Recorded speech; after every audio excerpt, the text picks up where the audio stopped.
Hello, and welcome to episode 259 of the Awesome Comics Podcast, the place where the small press makes one hell of a big noise. I'm Vince Hunt, creator of the Instagram comic Black, and joining me this week are the creator of Vanguard, Dan Butcher. Hello. And did you know, Dan, that when Eric eats a banana, he becomes Tony Esmond? Hey! You made me a veggie burger yesterday and we sat in your garden. Yeah, I didn't make it, I cooked it. Well, you cooked it, yeah. Yeah. I didn't ever got my cupcake. Mrs. Hunt had a cupcake for me, didn't she? She never gave it to me then. Well, because you disappeared like a fart in the wind. Oh, I know, but we'd been there a while. Yeah. And to be fair, as soon as I drove off, do you notice it started pouring with rain? Yeah, I know. Yeah. As we Should speak, you, folks. Tell them what happened. Yeah. So we FaceTimed, the guns FaceTimed. We used technology to bring the three of us together. Three became one. And it was Vincenzo's 40th birthday celebrations, and I brought along him a couple of presents.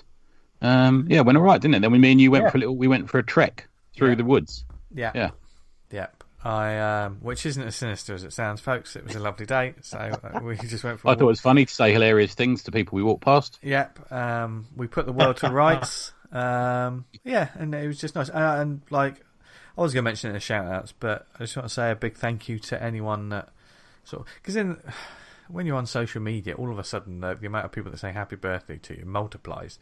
Gets lost. A lot. And I couldn't reply to everyone individually, so I did a stupid video, but if you did say something, thank you very much. It was I was very moved by it all, and yeah, it was lovely, and you're all awesome. So yeah, thank you. It was a real nice day. I mean, it's been sunny for the past 2 or 3 months since obviously this pandemic nonsense, and on my birthday it rained non-stop. God, I fucking kicked it down. It was quite sunny for our little walk. We went for a long walk. What did we go for? Like a 45-minute walk or something? It's quite sunny for that, isn't it? Yeah. But fortunately, I got gifted a few books and things, so I was quite happy staying indoors. And plus, like all of us, and no doubt a lot of you people out there, most comics people in general, we have been training to stay inside most of our lives. So I was more than happy, and a couple of things that I read I'm going to talk about later on in the show. So I Brilliant. Can't wait. So yeah, thank you to everyone for their generosity, including these bastards on this show who rendered me speechless with a little gift. Thank you very much for delivering a piece of art which is literally within our already eye framed. shot. By the time I drove away, it was framed. Yep. And the way I've got frames up in my studio, I've got it so I can mix and match sometimes. You know, it's not. So I just replaced a couple of bits, and one of my first. I mean, I've got a couple of bits of original art, but a page of Chris Wildgoose porcelain is something to be treasured. Oh yes, he hasn't sold many of them. No. Yeah, no. And he did. Chris, I know you said on Twitter that they're very close to your heart. So thank you for parting with this, and I love it, and I love you. But you know that with the power of 1,000 suns, and thank you for making the day lovely. It was no problem at all. Yeah, pleasure, mate. But enough about me. You talk about me. What? Yes. So as you can tell, we don't have a guest this week. Again, we've had a couple of weeks of just. We don't need guests. Yeah, I mean, some weeks we do. Yeah, that's true. Because we get tired of talking when it gets out of hand. No. Yeah, and we've got some great guests lined up for the next few weeks. But we're having another Three Amigos show, and Dan Butcher asked the masses for a few more questions, and boy, did they deliver again. We'll answer a few questions later on.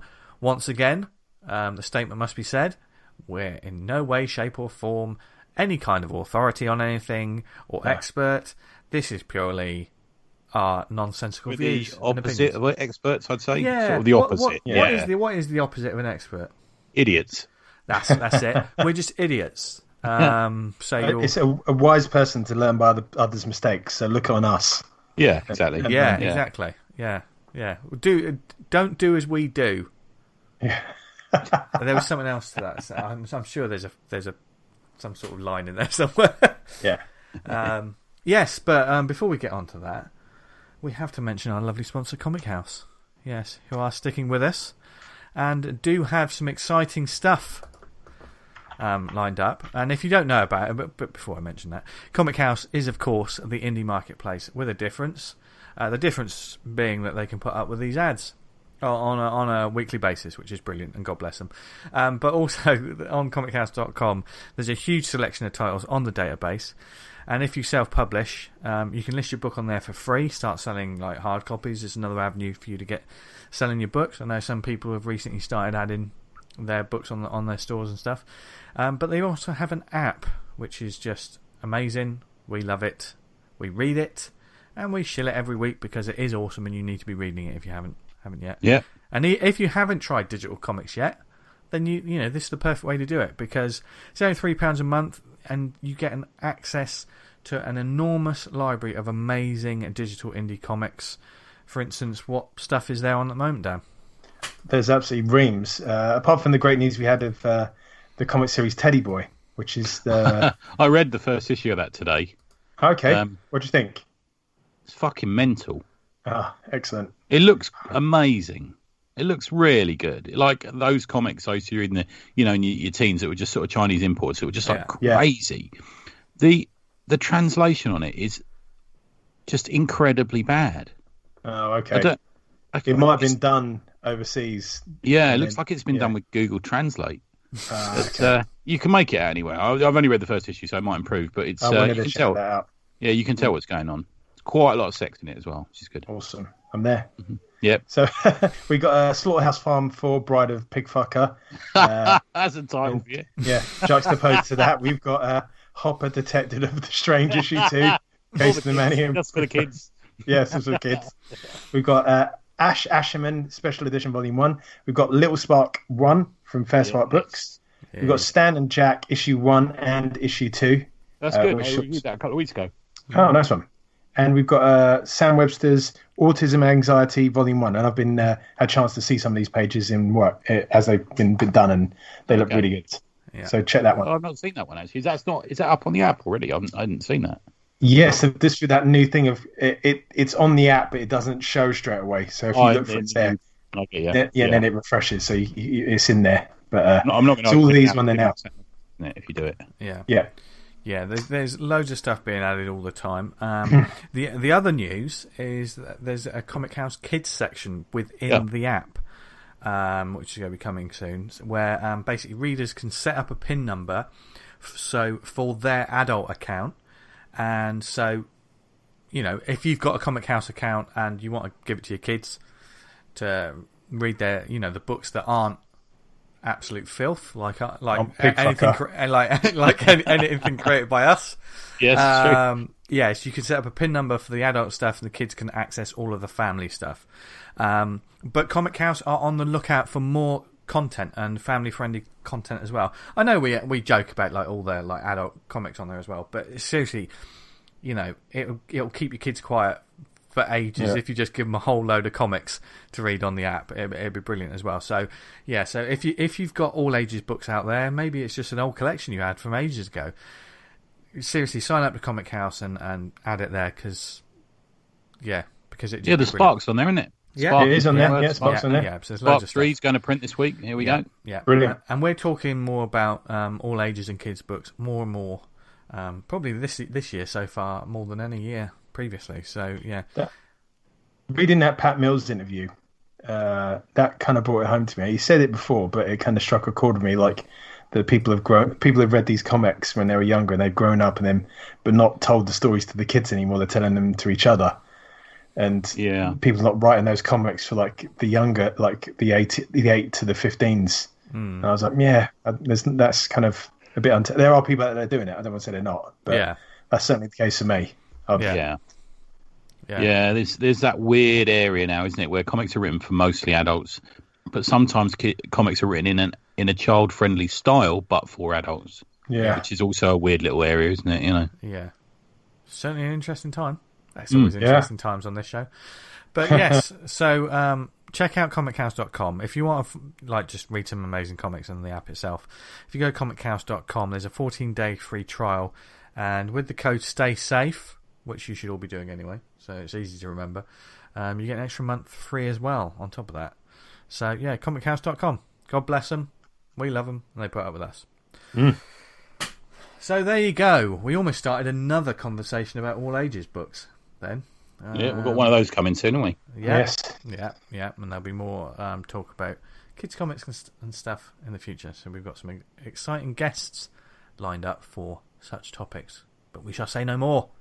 But they are all fresh voices to this show, which is what we love, including some people that we talked about before the show. Should have been on here a long time ago. Yeah. Really. It's funny, isn't it? Because we meet them at conventions and stuff. We kind of thought he must have been on, and he ain't. No. Yeah. So got really shit memories as well. Yeah. We have. Yeah. But yeah, so that's saying about like malice or just incompetence. It's usually incompetence when it comes to us. Yeah, not exactly. in any way malice. Yeah. We're too busy just caring about comics and reading comics and trying to make comics and stuff. So we forget all the other day to day. We've had a pretty productive day today, haven't we? We have. Yeah. This week. I was there with the Pritt stick and the glue and putting pages together, in a digital sense, of course. So church style. Yeah, but Tony, you've got a new project that is almost at the finish line now, isn't it? Yeah, so it's the digital copy is just being proofread by Claire Hemsworth. So I'm hoping it's back tomorrow. Then it's off to print with Tony Osmond. So there's have you one properly review. Talked about this yet? I know the name has been mentioned on the show a few times, hasn't it, Dan? We've certainly talked about it, but some of our listeners may not. I don't think we've necessarily discussed what the book is. And considering an impending release is just around the corner. Yeah, I want to be careful about it because I don't want to ruin it. Yeah, because there's something it whole swings on one thing. No, that's not true. There's a twist in it that's we build up something and then you. So I don't want to overly, but it's essentially, without giving anything away, an interview with a fictional movie star, isn't it? That's kind of it. And this person's career, there is like back matter that basically evolves that, doesn't it? Yeah, saucy back matter from some guest artists, you two, and two other people.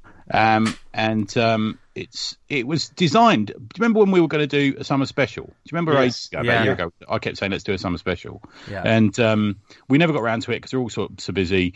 And I'd already, because I'm the one who sort of lags behind because I have to get an artist on board after and get it off to them. I sort of started lags behind. Have you seen how much he's put out recently, Dan? He can't say that. He cannot say that anymore, can he? He can officially never say that again. The thing is, I can't.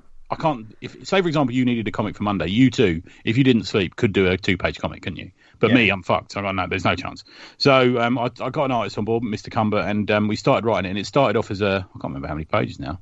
8 pages or something. I think it was 8 pages, because when we initially sorted out the special, it was like, right, we'll either do an 8-10 page one each or something like that, wasn't it? Then it grew, and then we thought we'd add an epilogue to it, and then we put some back matter in, and it got its own sort of theory about sort of thing about what it is. And I was going to kickstart it, and I thought, I've just done a Kickstarter. Well, to be fair, I'm in the middle of one because we're doing the Spark one as well. I thought, I've got the money. I'm just going to get it printed. So Vince is designing it, and it's with proofreader. There's not much design to do. If you've got fantastic art and you just got to stick it together, it's nice cover from Cliff. Really pleased with that. Out from Tribute Press. So I'm looking at getting it to mix them hopefully by Wednesday. Do you want to put a date on it? Because I know, Yes, I don't know how long they'll take to print it. That's the problem. I mean, to be fair, I'm thinking about putting it out digitally first anyway.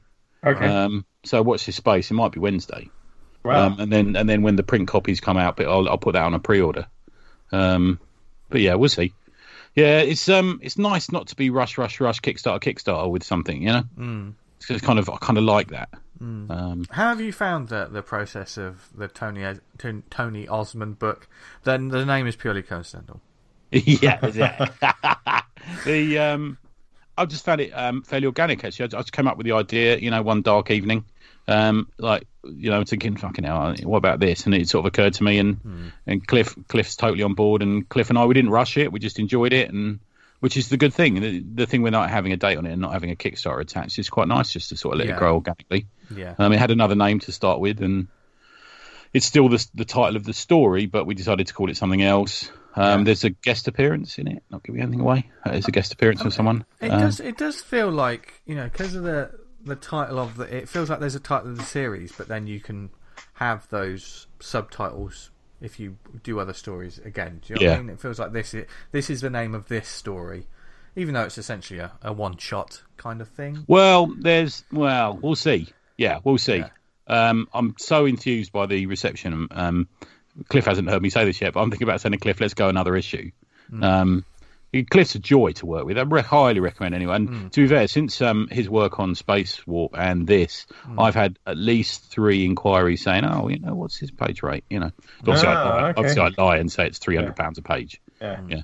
But so he's definitely going somewhere. He's also one of history's great sexual dynamos, but he is. Yeah, he is. Yeah, so it's really hard to work with as well. Yeah, he's constantly drinking and swearing. He's an absolute monster. Isn't he? He's a monster.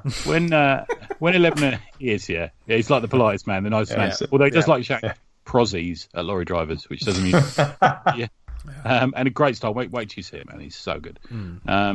The 11 O'Clock Comics reviewed Atomic Hercules, and Jason Wood, who's a friend of mine, said, look, this is basically Tony. It kind of is, in a way. And this is kind of another element of that again. I sort of just angry me again, So we'll see. We'll see how it goes down. To be fair, I sent it to someone, Power, today, and I said, look, here you go. And he said, do you want notes on it? I said, I love you, but I don't care what you think. You know what I mean? But I don't care what people think about it. I liked it. I enjoy it. I think it's good. And me and Cliff think it's good. And Ken thought it was good when he let it. And that's enough for me, guys. Do you know what I mean? Yeah. I'm not fussed. The tastes of the comic buying industry, the comic buying public these days seems to be a bit fucking off to me. So I don't really care. Yeah, I mean, I can understand that. Yeah. There's a lot of stuff which, like, we were kind of bemoaning, weren't we, Vince, would swing it round to the bad news. Yeah, that's what I was thinking of. Yeah, Out of Darkness got fucking canned. Look at the fucking shit out there. It's really frustrating. But here's what I'll say to you guys: it's been cancelled, right? You had a beautiful 2 trades, was it? 2 trades and 3 trades. And to be fair, the Chew Out of Darkness, which is the final Out of Darkness that we're going to get for the fourth. Yeah, at the moment. At the moment is the final part of it. So, there's 3 tales in total. But here's what I'll say to you. Right? My favourite series, as everyone knows, Master of Kung Fu, ended after 110 issues, okay? Mm-hmm. I don't want any more of it. No. Because that's a beautiful moment in my comic reading life, and it's been ruined by the shite they brought out since. Yeah. So, to be fair, you got a lovely, 3 trades? I got 3 trades of my favourite series for a very, very long time. And I don't know. And if they water it down, or it goes to someone else, or there's a break in it, and you get like a 3-year break and it comes back, is it going to feel the same? No, you're going to hark back to that moment, aren't you? I really like it. But there's also, like Layman was talking about, like, obviously when he worked with Skybound on it and stuff, it was always planned as a 6 trade. It's been plotted out. The whole thing was set for 6 trades essentially, which isn't the world. Which in the grand scheme of things, I mean, maybe when it comes to comic sales, you might be asking a bit much. That's like half a year, isn't it? A trade, say 6 issues. Yeah, I don't know how much. I don't know how many they're putting in a trade. Yeah, so you're probably talking like over 3 or 4 years, probably. You could do that. So knowing, and anyone who's read that series will know that. Yes, it kind of ends, but it ends in a way that you just wanted more of it. That was one of the reasons I loved it. It was like... it was like a continuing story, and you thought, well, where's this going? Yeah.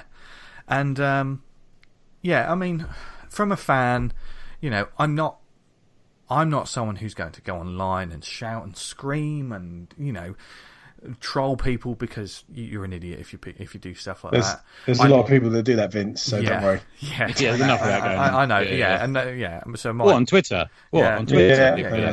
Yeah. The tweet books. No, I heard about that. Now, but and also from a sort of comic buyers or comic fans perspective in terms of if you understand. I don't understand the business. We clearly don't understand the business because we're making whatever fucking comics we want, and not earning any money out of it. Yeah, not earning any money, but knowing how the comic book marketplace is a difficult place to get an ongoing. Anyway, so I can see maybe why the reasons are, and quite rightfully so. Layman and the creative team, they haven't come out and said anything about it. It's all very private because it is private. These sort of things are private. You know, the business deals and the contracts and who, what, when, where, and how should always be private. You don't need to put all that online because then you're just inviting a whole heap of trouble. So I understand that, yes, maybe the numbers didn't add up, but from a fan's perspective, but I can only talk from someone who's. It's almost I haven't had this experience for many, many years of having a favourite comic book and it's just taken away. Do you know what I mean? Even though I understand on some levels, and like you say, Tony, yes, I'm grateful for what I've got because I will reread those all the time. But there is sense of like, just say for example, in 2 or 3 years' time, you hear it's coming back. Yeah, doesn't a little bit of you? Expectation is a lot, isn't it, these days? Have we built it up too much? Do we do you really need to go back and touch it? I don't know. In some ways, I would liken it to Deadwood. Yeah, which was successful and it came back, I think. Yeah, exactly. So, but I was nervous about it. Yeah. And you totally would I can understand that because when the creator comes back, they're not in the same frame of mind as they were when they originally created it. Yeah. And they may just take it on some wild tangent because they've changed. Yeah. Since the years that they last did the comic. And I can totally understand that. For instance, at the moment, I couldn't make a Red Mask from Mars comic if I tried. Okay. I mean, yes, you could say, oh, yes, you could. Well, yeah, I could, but would I be happy with it? Would it be the same sort of experience that you get with the other issues? No, it wouldn't. And that's why I'm not doing it, because if it doesn't feel the same, and you shouldn't push the creative process. If you don't feel like it's going to come out like you want it to, right? Just like it's better to walk away. Like that's done. Yeah. Let's move onwards and upwards. And what's that quote from David Lynch? Isn't it? People change depending on who they are, where they are, and what time it is. Yeah. And I kind of the mood. It's moods are for cattle, isn't it? Is that the June phrase? But the mood doesn't take you and doesn't treat you in the same way. Yeah. We're in a groove creatively when we're doing stuff. Yeah. And when it comes back, it's not always the same. Yeah, and it can be. But you're taking a big gamble, and do we really want our hearts broken again by having to watch some nonsense Master of Kung Fu issue 126 come out? 30 years later, which is just awful. Yeah. Which, my hope is, I hope if all the creators involved are all fine, they understand, and they go off and do their other things, and it just naturally. I just wish the best for everyone involved in this comic because it was brilliant. Yeah, of course. Yeah. From a fan's perspective. There's the natural. Why don't you get? I don't know. You could get Aftershock to do it. You could get all these other publishers to do it. You could kickstart it. All of those are going through my head. But that may not. Certainly these there may be contracts. The creators just may not. Yeah, want it depends to. what. There's loads of things.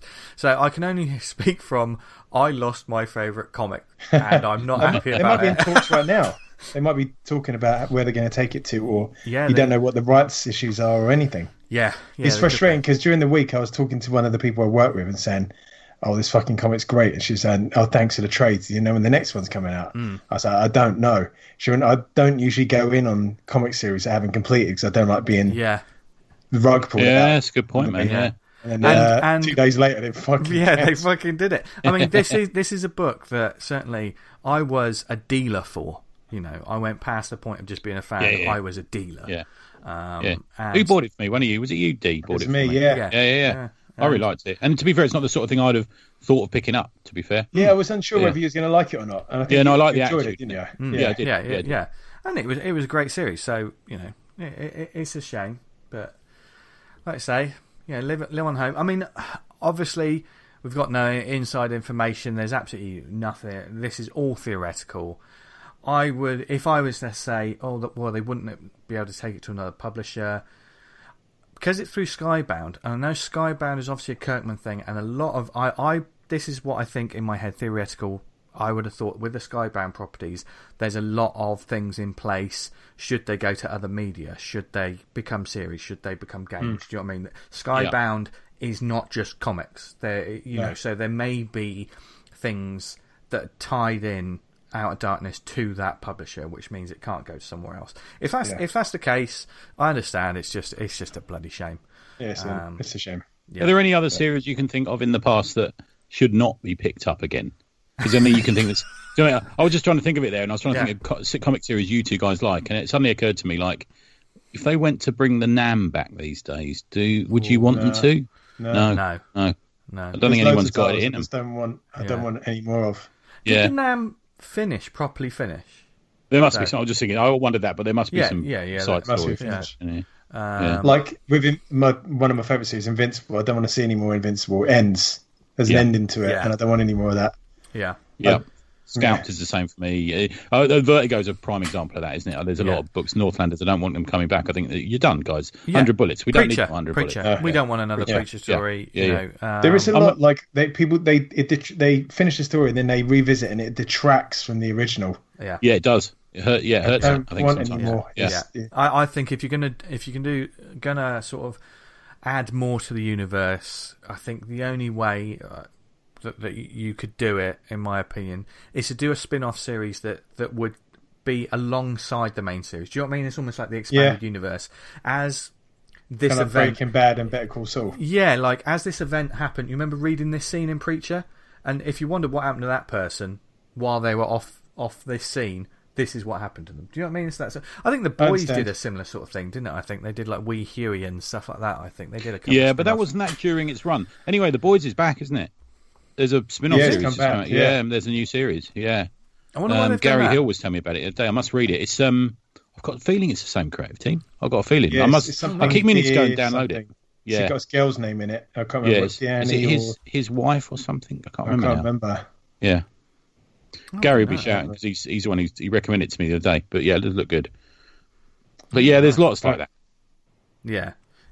I tell you, of course, then you always have what's the one series that shouldn't have come back? Yeah. And I'm going to say that is exactly what I was going to say. Dark Knight. The Dark Knight. Yeah, fucking hell. DK2 shouldn't have existed. I went fucking in on the trade on that, and I was just like, this is garbage. What about Beyond Watchmen? I've not read any of that. Yeah. It still doesn't appeal. No. Yeah. And the thing is, these could be great comics, to be fair. And if you like them, if you like any of the things that we don't like, more power to you, because like we're no fucking authority on anything. But unless if you got no taste, you'd like the Return of the Man Thing series that happened. Yeah. Who's that bloke who wrote Goosebumps? Whatever his fucking name is. Stein. He wrote it, didn't he? It's terrible. Awful. Really? Yeah. It's bad. What he did is he walked over into a graveyard and whipped his knob out and pissed on the grave of Steve Gerber just for hours on end. Yeah. Fucking hell. Yeah. Jesus Christ. Literally and metaphorically. Yeah. What did that look like in comic book panels? Well, pick it up yourself and have a look. There you go. Was it like that? You know that Shaolin. What was that? Shaolin Cowboy? The issue that I've always mentioned. That's one fight scene for an entire issue. Yeah, it's just Anyway, from pissing in comics, and being pissed off about comics. No, not really. We love them. We love them. Should we answer a couple of questions? Because we've got a couple more questions. Yeah, go on. Yeah, what ones we going to do? Because I have a feeling that the conversation is going to go far and wide based on what people... We've got 2 reviews this week each, haven't we, as well? Is that right? Yeah. Yeah, okay. Yeah, I've got a bit of a rant about my one. It's not a comic.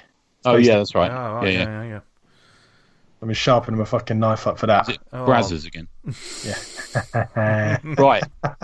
Phil McFarlane does know what Brazzers mean. That's all I'm saying. It's not Tony saying browsers. I don't know. Should we do... Let's just fire off a question and see where we go. Yeah. Okay. Go it. Should I do a question? Yeah, please. Yeah, you're the question master, Dan. You're in charge of questions. Yeah, you're... is it Magnus Magnusson? Is that what it is? Magnus Danielson or something. Yeah, Daniel Danielson. Gunderson. Yes. We talked briefly before we came on what we'd like to... questions we'd like to tackle. And this is one of them from Jennifer Wheeler.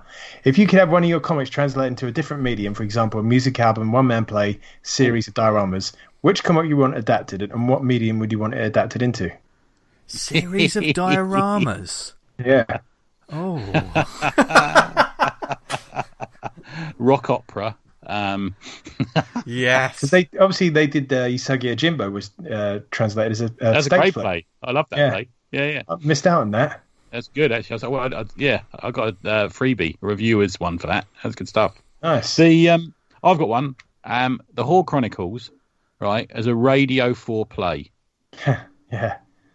Like a talking heads play. Yeah, I was about to say, it'd probably come across like an audio book of that World War Z, the actual book of World War Z, which was all interviews and stuff like that. Not the film. But yeah, I think that would be... That'd really I work. quite like that idea. Yeah, and get some actresses in with the right sort of voice. Yeah. I think some audio versions of some comics would be great.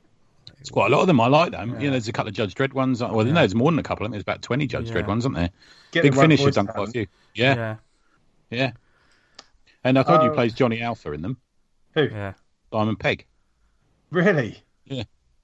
How does he do the voice? He does that. Not very well. He does that gravelly voice of his. Yeah, it's not very good. He doesn't come across as tough, does he? Even in his voice. Yeah. That's what's funny, like in the films when he acts tough, and it's funny because he's not. Yeah. So it's hard to take it straight. Yeah. I would love to see Viper as like a straight, like TV show that you'd see in the 80s on Saturday, like 5-6 o'clock in the evening. I'd love it. I think Viper montage intro. Personally, I think Viper would be a brilliant sort of video game that's part like car GTA type car, part like Max Payne jumping around and shooting guns. Do you know what I mean? It'd work. If you mix the two. I think Murder Road would be the one. You can't say that because before we even met, I described Red Mask as a Saturday morning cartoon series. Yeah. I mean, the easy go-to is, and that's how I've sold it to people in the past. The Red Mask from Mars is a cartoon series. That's job done. That's what it need to be. Or video games or things like that. That'd be cool. I mean, I don't imagine live action when I think of something like that. No. I think Murder Road's a bit of a trickier one. I think obviously people, cause... almost Murder Road. I'd like to see as like a black and white Twilight Zone episode. Yeah, that'd work. That's how I'd like to see it. See, I wouldn't necessarily say the black and white. Yeah, I would. I don't like the Twilight Zone in colour. Perhaps that's why I said that. I think because it's so entrenched in the comics obviously black and white, but if it were, it's like an 80s VHS type. I think like heavily desaturated with green tones or something. I'd watch that if Cronenberg or even Lynch or someone directed it. I'd watch that, mate. That'd fucking disturb the fuck out of me. Just with like that buzzing noise, and the silence of the road and stuff, and a beautiful synthwave soundtrack. Oh, yeah, But there will be a collection of that in the future. So I can't really say what I want to say about Tony Osmond because it actually takes place there. Yeah. So, okay. Yeah. Interesting. Right. So we've got another question from Gary from Comics Anonymous. It's a bit, again, self-focusing. If you were to swap and do each other's titles, which one would you choose? I read that one. I still can't make my mind up. Yeah, it's a tricky one. Yeah, because they're so individual to us. I see them. I see them all with a personality, and I find it. Oh, that's the one I've been thinking most about. And I just can't.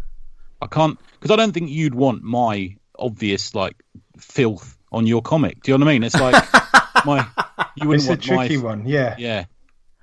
Yeah, because if I did Atomic Hercules, for example, or Red Mask Vince, it would be not. It wouldn't be those comics anymore. Yeah. Because it's not coming through you guys. Which shows a tricky one. That maybe a rearrange it. If it was reimagined, I think that would be a good shout for me. Actually, man, I think to see you take on Atomic Hercules, I think I'd like that. I think it brings up the idea of whether you ask for the reimagining, whether you ask for an artist's version of it, or you treat them like, a Marvel or DC, here's the character, just write a story for this, because that's a very different kettle of fish, isn't it? When you're given something, you have to work within the parameters of it, which goes to show how difficult that can be. Certainly when we see all these writers going, God, bloody hell, Jason Aaron's done this brilliant thing on Thor. But, you see the other things he's done with Scalped and, Southern Bastards and stuff, and that sounds nothing like Thor. Do you know what I mean? Yeah, so he's got the ability. He's one of the few writers at Marvel who's got the ability to write in different ways, isn't he? Yeah. You should do that writing experiment maybe within the Awesome Comics chat group where someone approaches you with a title and says, right, we want this. You want a 6-episode pitch. Yeah. That'd be nice, actually. If someone's willing to put their head on the block in the group, and they say, right, I want a 1-page comic about my, a script for a 1-page comic about my character, whoever it's going to be, Skelly Bob, £5, or whoever it's going to be. Do you know what I mean? Yeah. Then that would be. I think that's a great idea, man. Yeah. Because I think that's also because it's interesting when you want someone else's version of your character. For instance, back to the Dark Knight again. When Frank Miller did The Dark Knight, they didn't say, could you do a book that's just like the other ones that are coming out? It was Frank Miller's version of Batman. I think it's brave of some creators to relinquish their control over a character. It's something I'm not comfortable with, I'll be honest with you. Yeah, I know what you mean, because sometimes I've seen, you do see people's take on things and you think, that's fantastic. That's not how I do it. Yeah, it's weird one, but there's some creators who I really admire who don't mind that. So even Bob Dylan doesn't mind other people covering his songs. And you look at I don't think, I've got a feeling he doesn't charge them as well. But there's a lot of that going on. And also Michael Moorcock, his Eternal Champion books, he said, look, if you want to write something. He's quite happy with that. It's a strange one. I think we live too much in the world of copyright and trademark these days, don't we? That everyone's a bit paranoid about doing it. But let's face it, none of us are making money, so it don't really apply to us. Yeah. No. I mean, I think it would be interesting. Here's an experiment. What do you think of this idea? We have ideas for all kinds every week on this show. But just say, all three of us, we come together and we create one character. Whatever this character may be. But all we'll give you is, here's the name of the character. Here's what they look like. Here's a synopsis of them. And then people can go away and create their own version of whatever they think that this thing is. What would we get? Do you know what I mean? Yeah, it'd be interesting because we get some great stuff, I think. Yeah. Well, maybe. I'll tell you what. I've got a couple of prizes here. Do you want to have a competition, D? I've got an idea. Go on, man. Do we need to talk about it off air, or do you want to talk about it now? No, it's freewheeling, babe. 2-part Awesome Comics Talk competition. The three of us will come up with a character, an idea, design, and say, right, here's the brief for the character. The artist folks among us can come up with the costume design or whatever the character design, and then we'll give the writing side over to the writers and say, right, we want you to come up with an idea for this character, write a crazy story or whatever, and then we pick the winner out of that. So you get an artist prize and a writer's prize. Does that work? Do you want to make it like one page? Then it's not too cumbersome. Yeah, it's not too bad. Yeah. I've got a load of. I'll donate some. I've got a load of comics here, and I'll donate a couple of No Brad books as well. There you go. We're ironing out the intricacies on off air. Right. But, yeah. Do we want a page, or do we just want to make it a cover?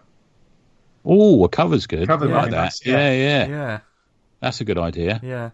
So the writer can sort of say, well, here's the synopsis of the book. This is the backstory of the character. This is what happens in it. Do a cover from that. Yeah. I like that. Nice one. Okay. Yeah, sounds good. Yeah. And then we'll put it up to a vote. Whoever the vote will go to the community. Yeah. You want to do that? Yeah, sounds good. Yeah. So now we've got to go away and figure out how we're going to do this. We won't do it maybe so much on artistic talent, but the ideas inherent. Yeah, that's it. That's exactly the point. Yeah. Cool. Okay, make it crazy as you like. Yeah. Oh. Cool.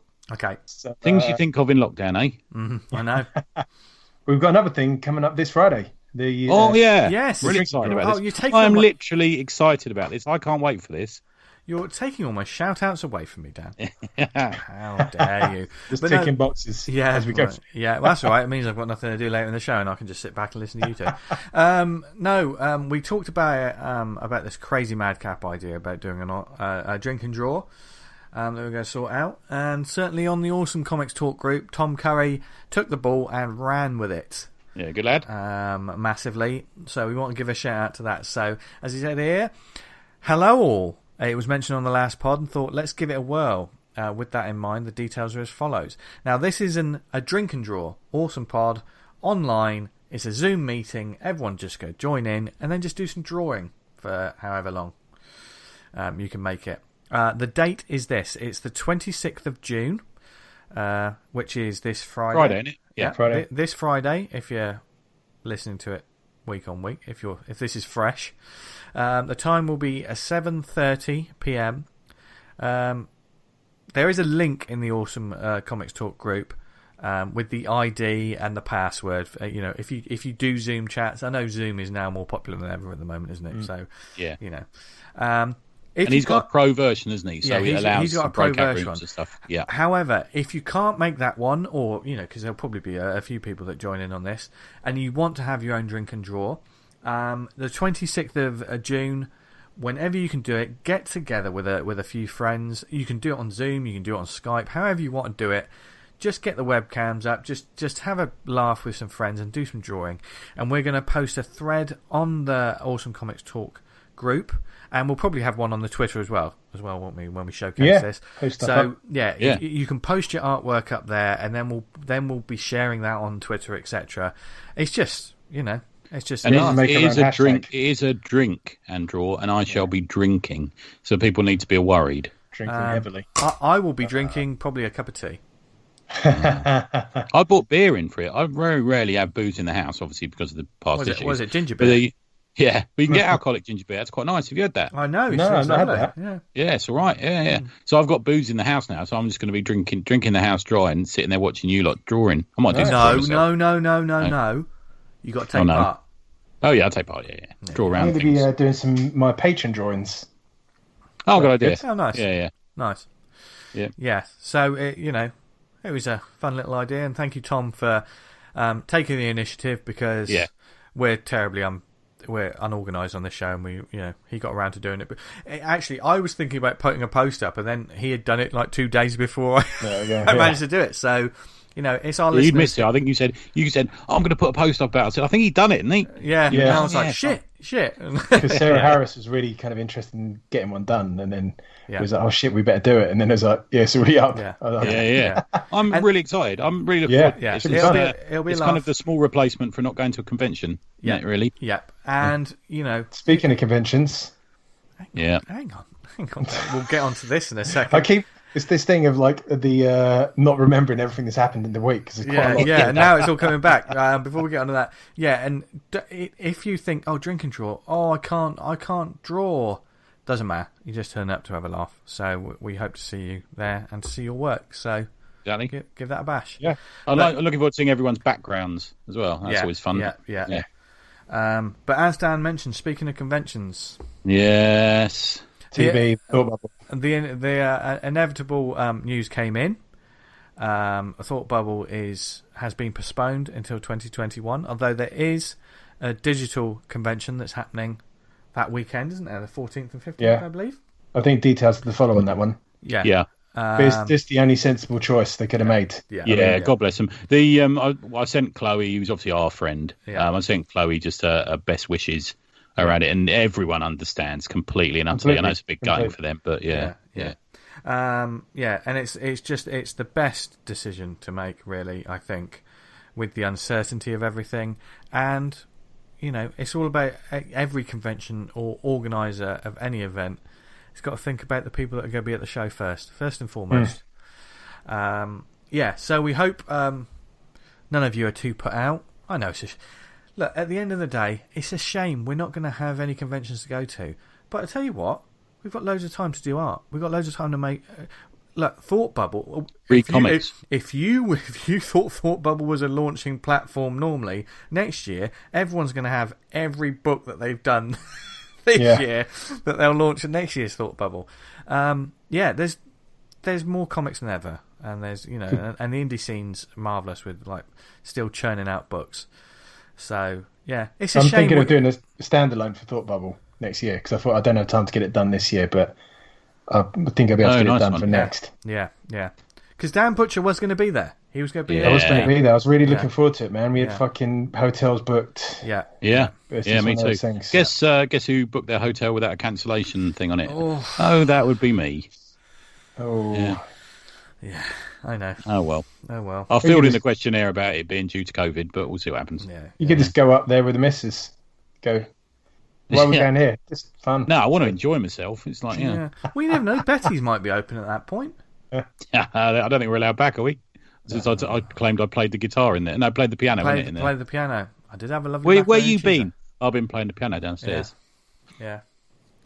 And like Tony and Adam Falp are just previewing pages of absolute filth while there's it's brilliant filth if you've read Atomic Hercules. But Thank you. yeah, That was pre-Atomic Hercules, wasn't it? Had we? I don't think I'd even read the first issue. It was the first issue. It was the first issue I got images of, I think. Ah, okay. Right, cool. Yeah. Yeah, nice.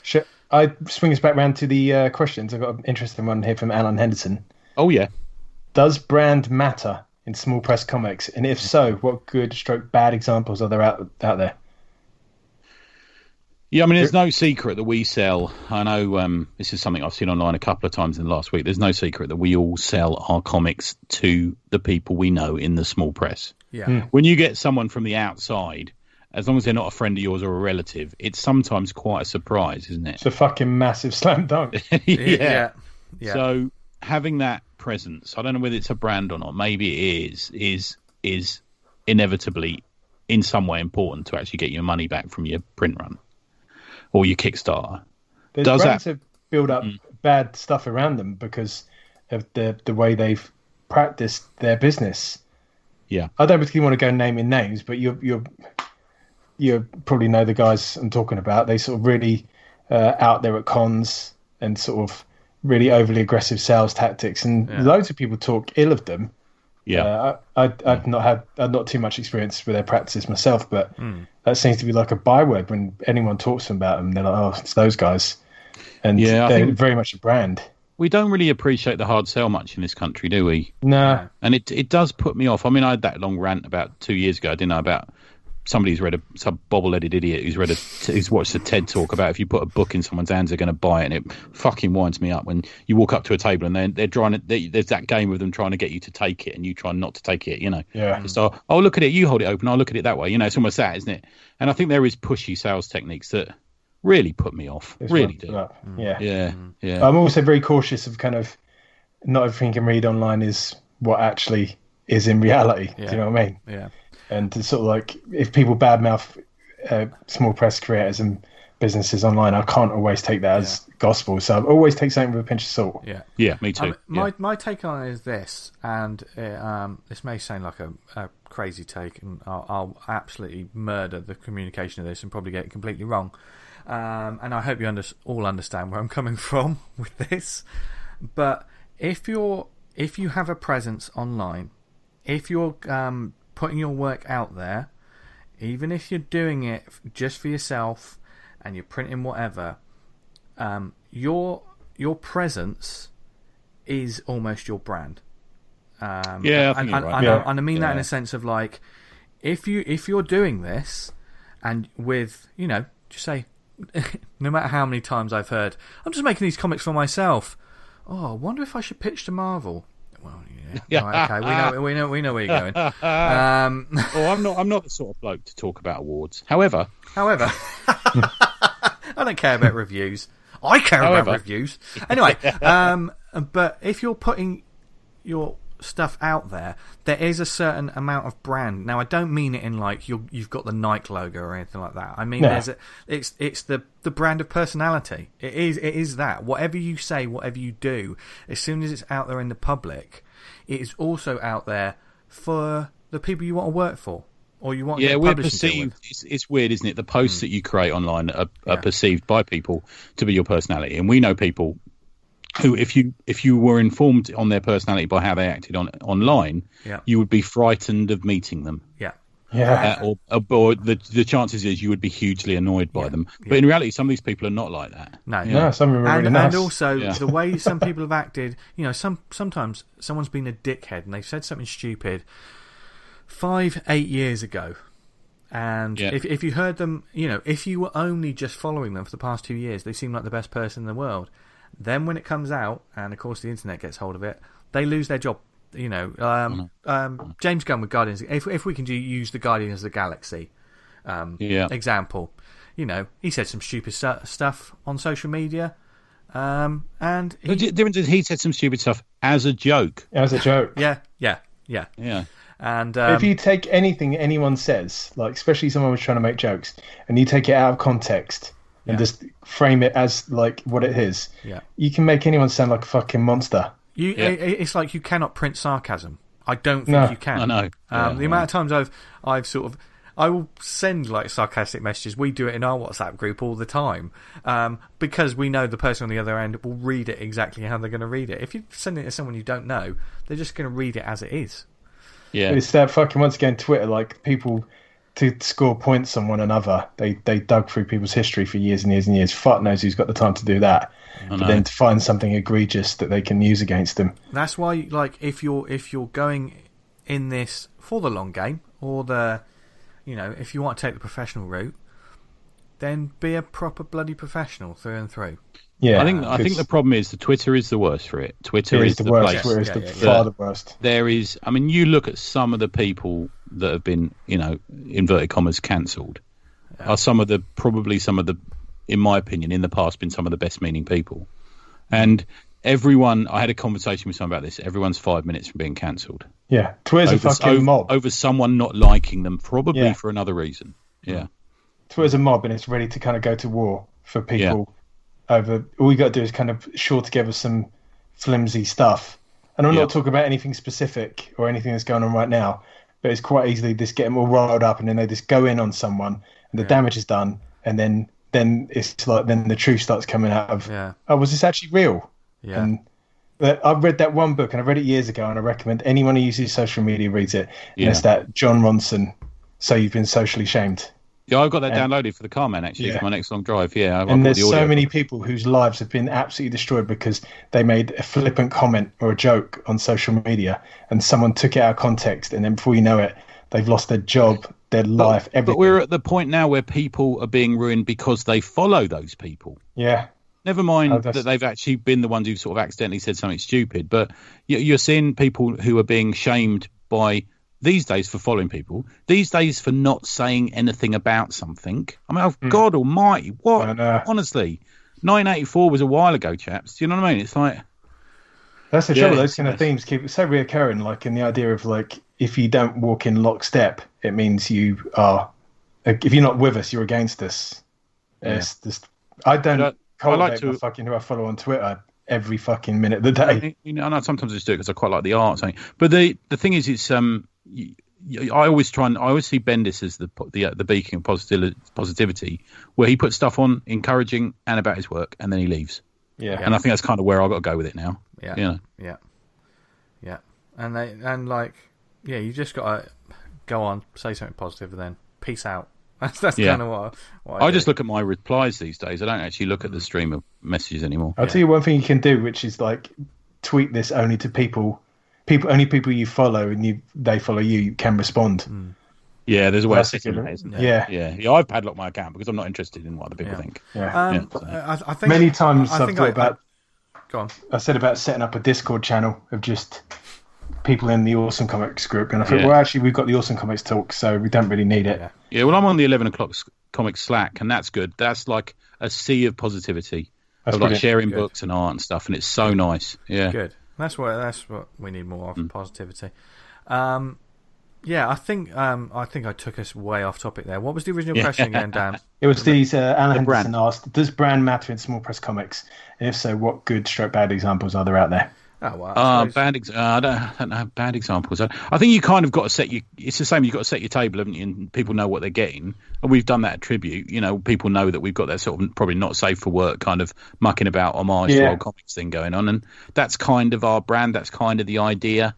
We're a little bit the underground, we're the outlaws sort of thing. And I kind of like the fact that we're that, I think there's some...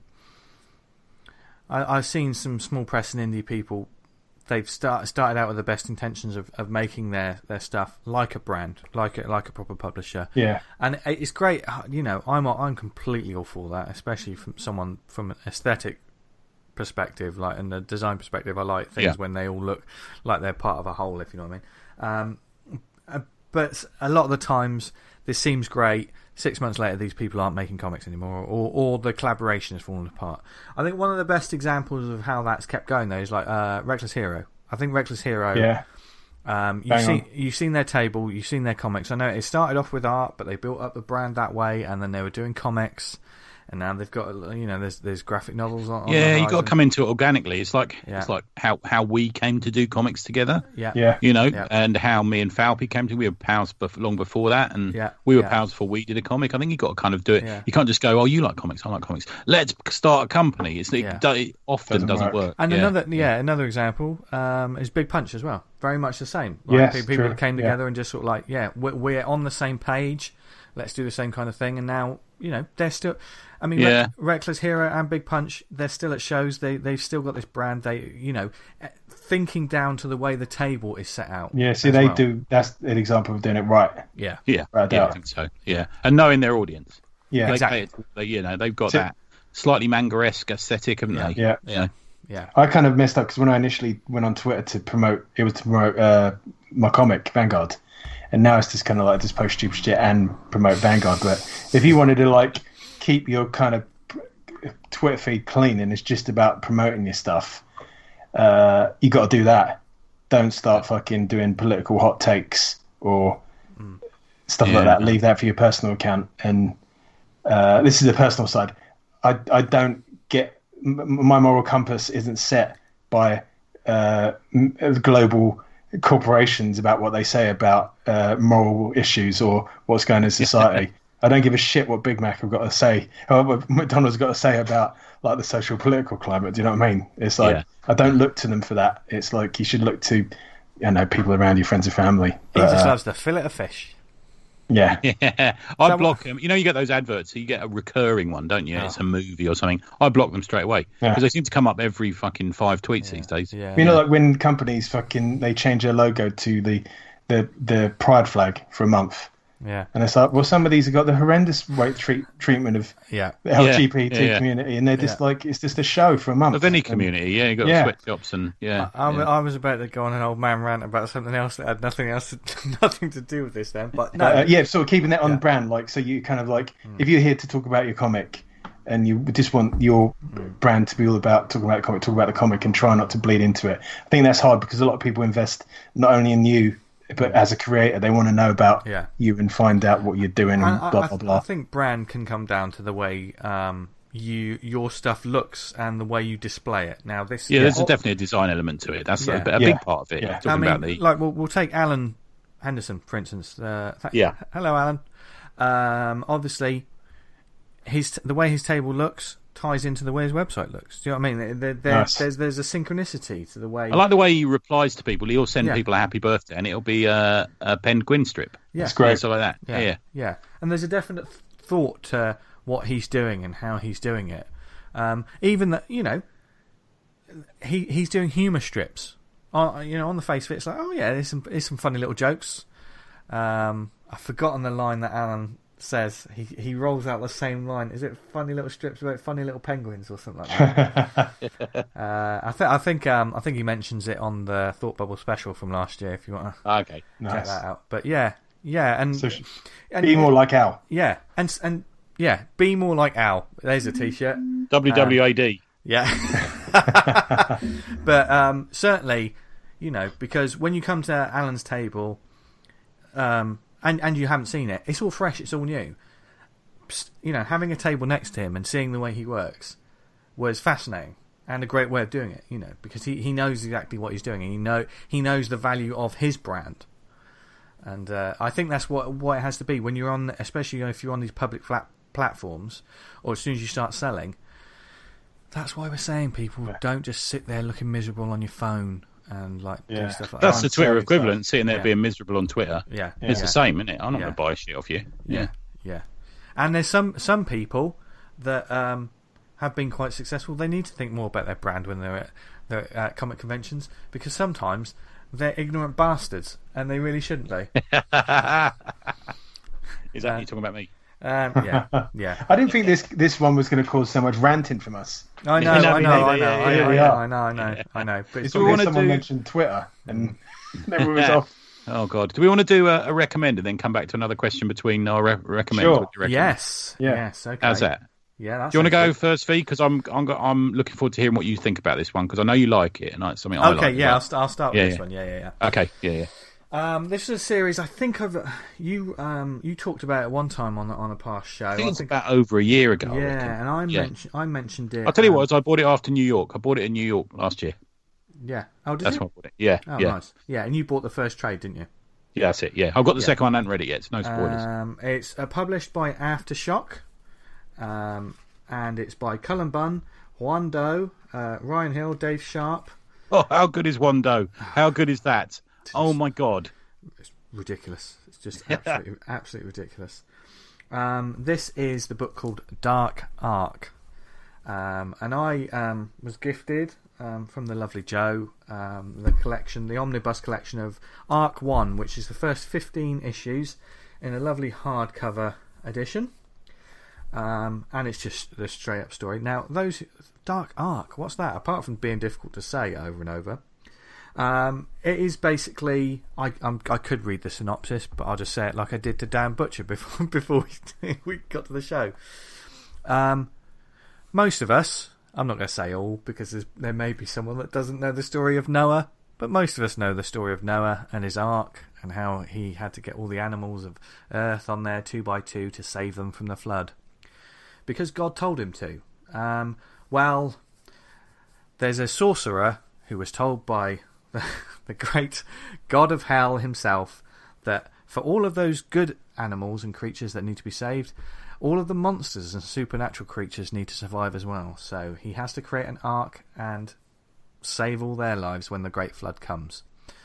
So it's basically an ark full of supernatural and evil creatures.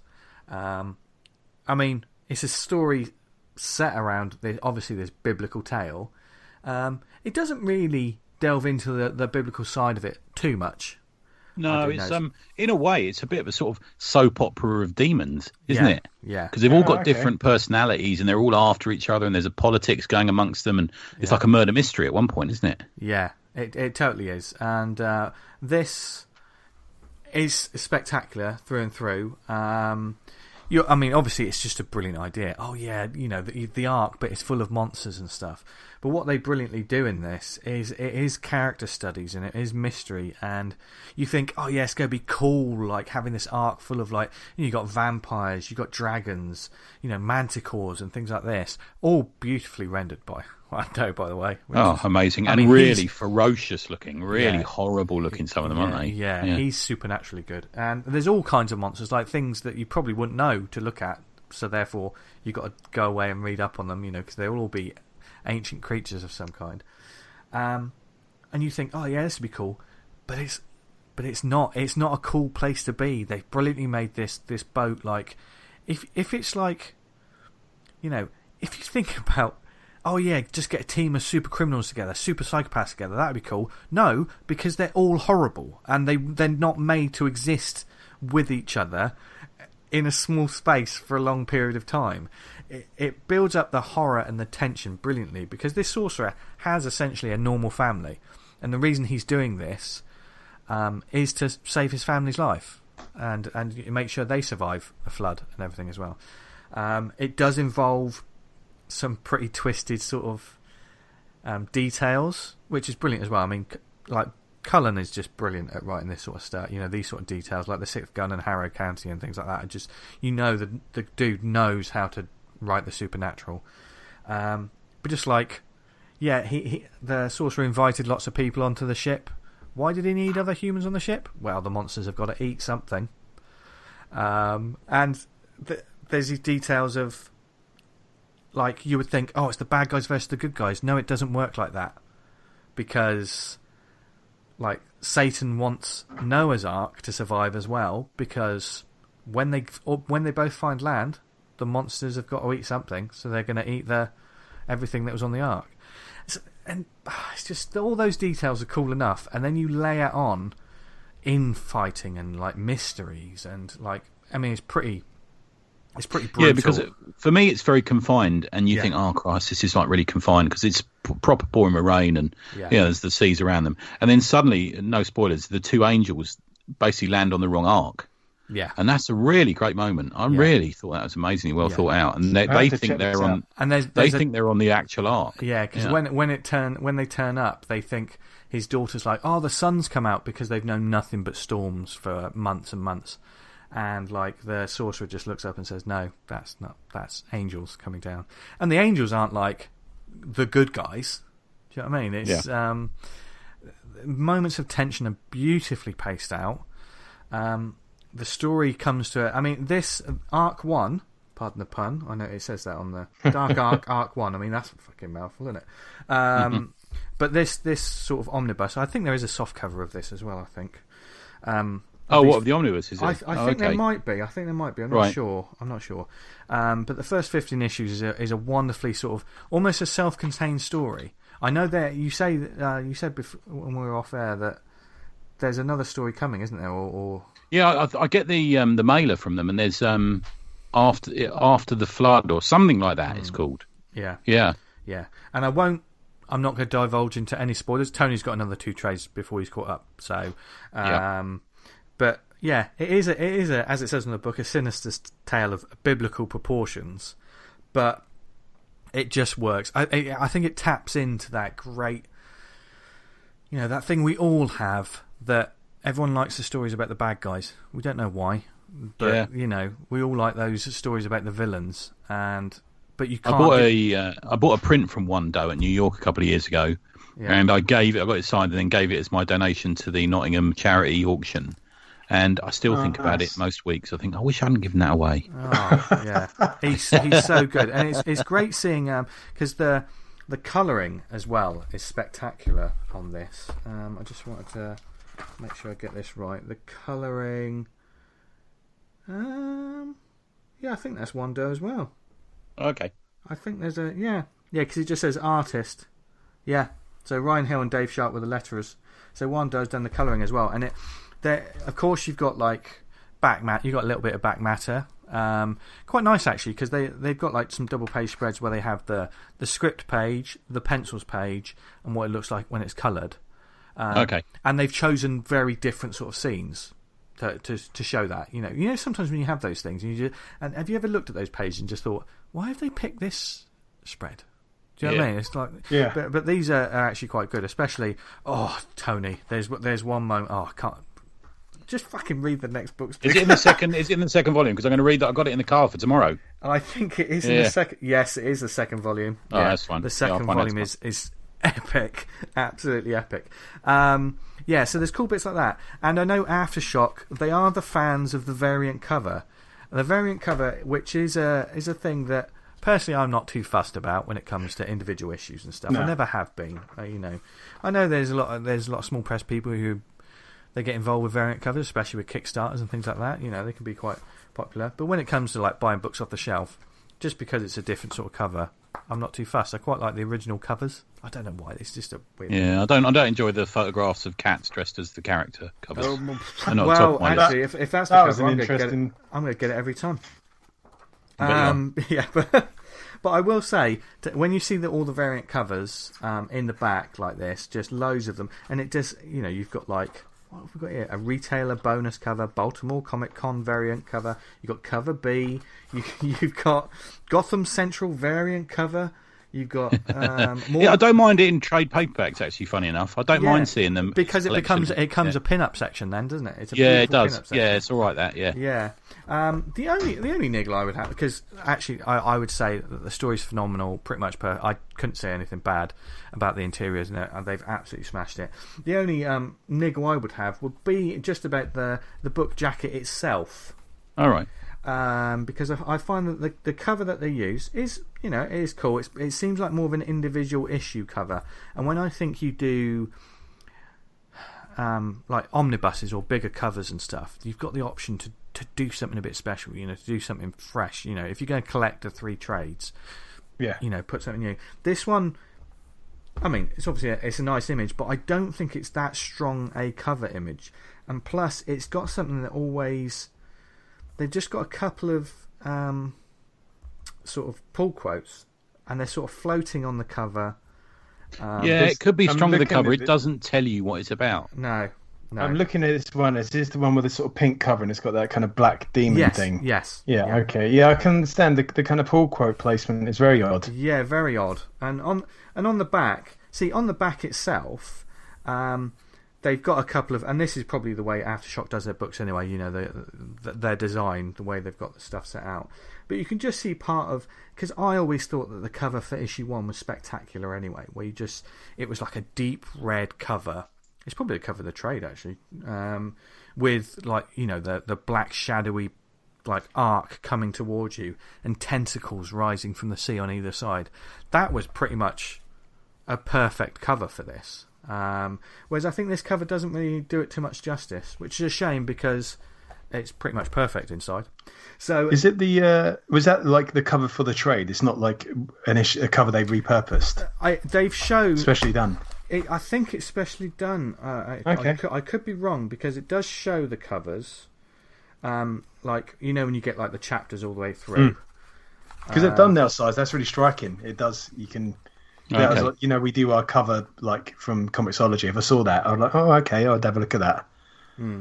Which one? What, the cover they've used, or? Yeah, I mean, I would definitely click on that to take a look at it at a larger size. But yeah, maybe it doesn't work so much when you've actually got it in. I mean, it's a one dough image, so there's nothing wrong with it. But some of the covers inside would work better. And there's some stuff. Who's that? One Doe. I remember I bought a print of his, a Morbius print. I miss that print. You're still not over it, are you, Tony? No. But yeah, get it. Obviously, there'll be collections digital.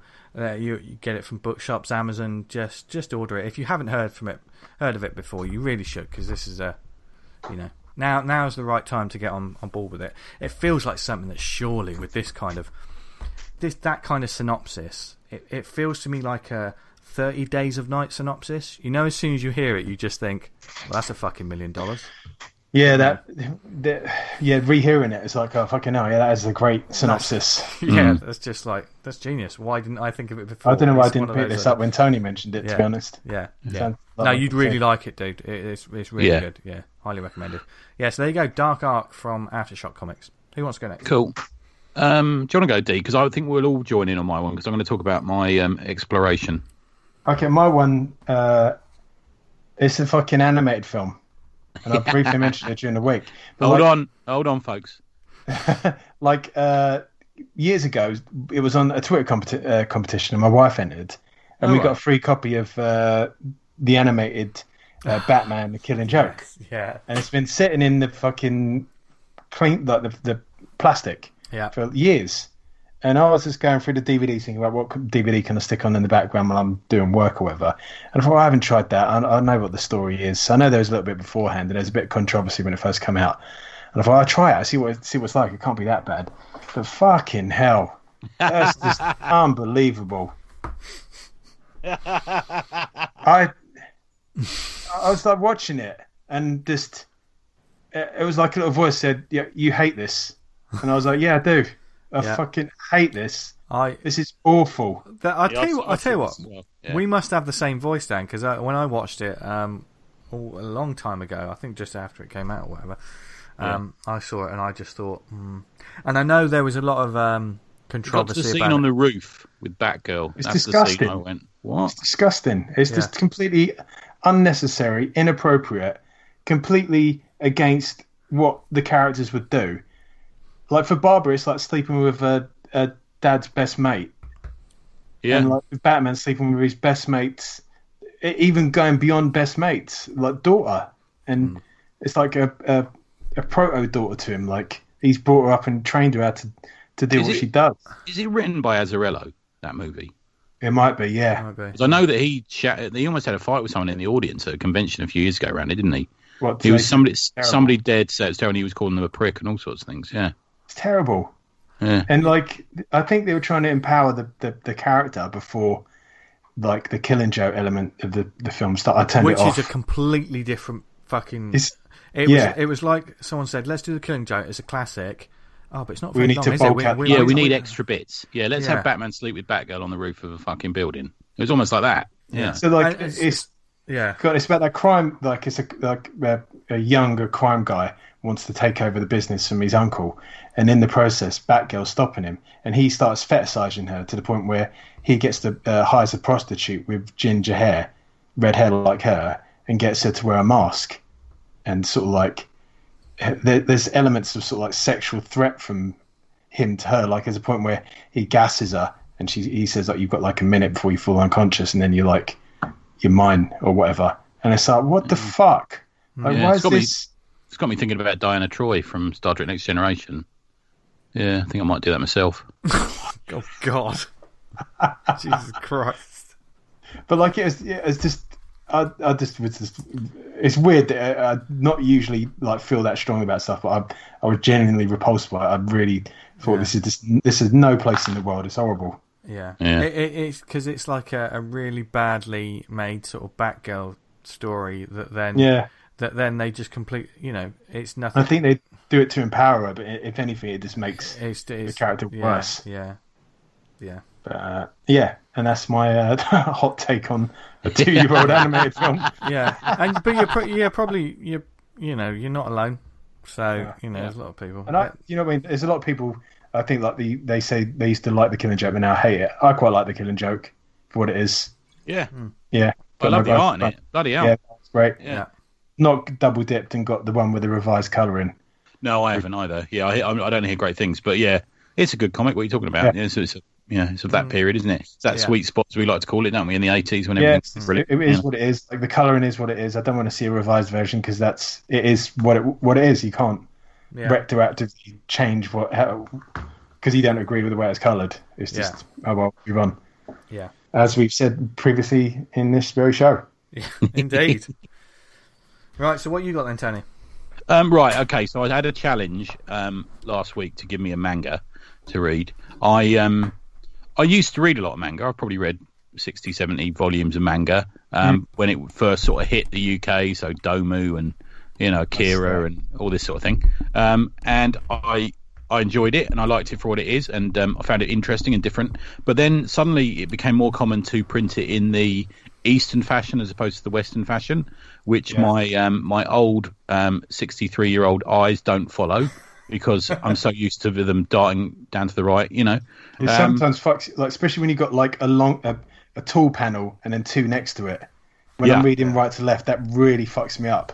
And speech in one panel when you're reading the wrong way don't work as well. Yeah. You know what I mean? I think that sometimes. So we read from left to right in Western style comics, don't we? Yeah. So I kind of dropped out, and I was always a bit sad. And occasionally I would buy a comic and try and just get it wrong and not appreciate, you meant to start at the back and it just wasn't working. So I put the challenge out yesterday, and I suppose with the dawn of guided view, it has improved it slightly. Okay, yeah, I didn't think of that. That's a good idea. Yeah, there's still issues because you're reading the wrong bits in the panel, and the actually, when you press the button for guided view, it moves, it flows, It doesn't just suddenly change panel; it kind of moves on the page, doesn't it? And it goes the wrong way. And if you're paying too much attention, it kind of still gets me wrong. I said, what's happening there? I've gone the wrong way. But so I'll give it a go. I put a couple of shout outs, and there was quite a few replies actually to it. One of which was Berserk, which I know Sam and you, Dan, and you, Vince. Yeah. There's a few people recommended that, which I have now got. Thank you very much for the gift, Dan. I haven't started on that one, but I decided to bottle it a bit and go. I didn't want to go into this sort of wide-eyed world of Sailor Moon or any of that BS. Nah. So I thought I'm going to go old school.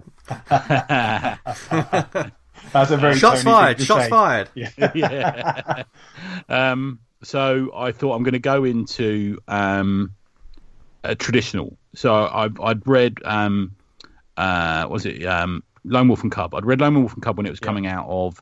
Was it Dark Horse? I'm trying to think. Oh no, it's First Comics. Back when Talk of the Devil, Frank Miller was drawing the covers to it, and then Matt Wagner drew a few, and I loved that series. And I really, really liked it. And the art style by Goseki Kojima is the same in this one. It's also written by Kazuo Koike. It's Path the Assassin, Volume 1, Serving in the Dark. 319 pages, digest format. And it tells a set in the Sengoku period, and it's basically the story of the oncoming shogun. So it's The story of Hattori Hanzo, a famous ninja whose duty was to protect Tokugawa Ieyasu, who would become the shogun. And it's a true story, in as much as it can be from that long ago, set in 1557 AD or around that time. And the shogun is something of a sort of chubby idiot at times, but there's little sparks here and there of what he's like. And this new, have you read it, Dan? No, I'm familiar with the story though. The story, right? Okay, yeah, and he's given a ninja. There's a really interesting training sequence, or almost like a job interview at the start of it, where there's a sort of head of the thieves, head of the ninja type characters, and he's saying, "Go and steal that vase in the stall opposite to these two brothers.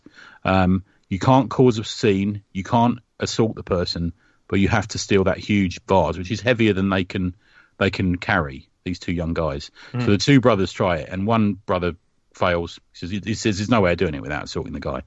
It's too heavy to lift.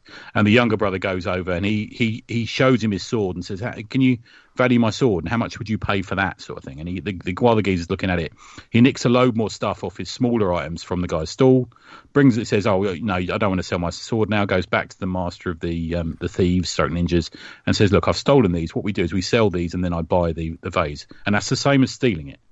And the geezer says, "Right, give him them back, pay for them, give him this money, and you've passed." Which is a really interesting, like, sort of Eastern story. You know, it's just really like the sort of thinking a way around the problem. Yeah, really like that.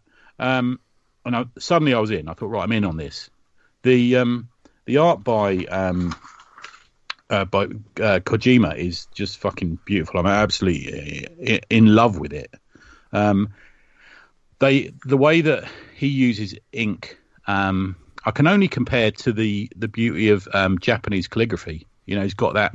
You can see, you can see the use of that brush on it. You know, and the hairs on the brush, and he has the ability to do stuff from a distance with only a few marks, which show something, you know, like a horse riding over a ridge somewhere, or he can do the beauty of the close-up, you know, and you get all the details of the horse and stuff like that, and it's just amazing. He mostly worked with Koike.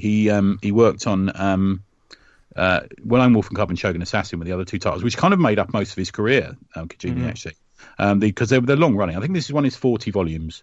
Oh, there's 309 pages per volume or something, but yeah, there's quite a thing. The writer Koike, he also worked on Lady Snowblood as well, which I haven't read, and Crying Freeman, which I have read.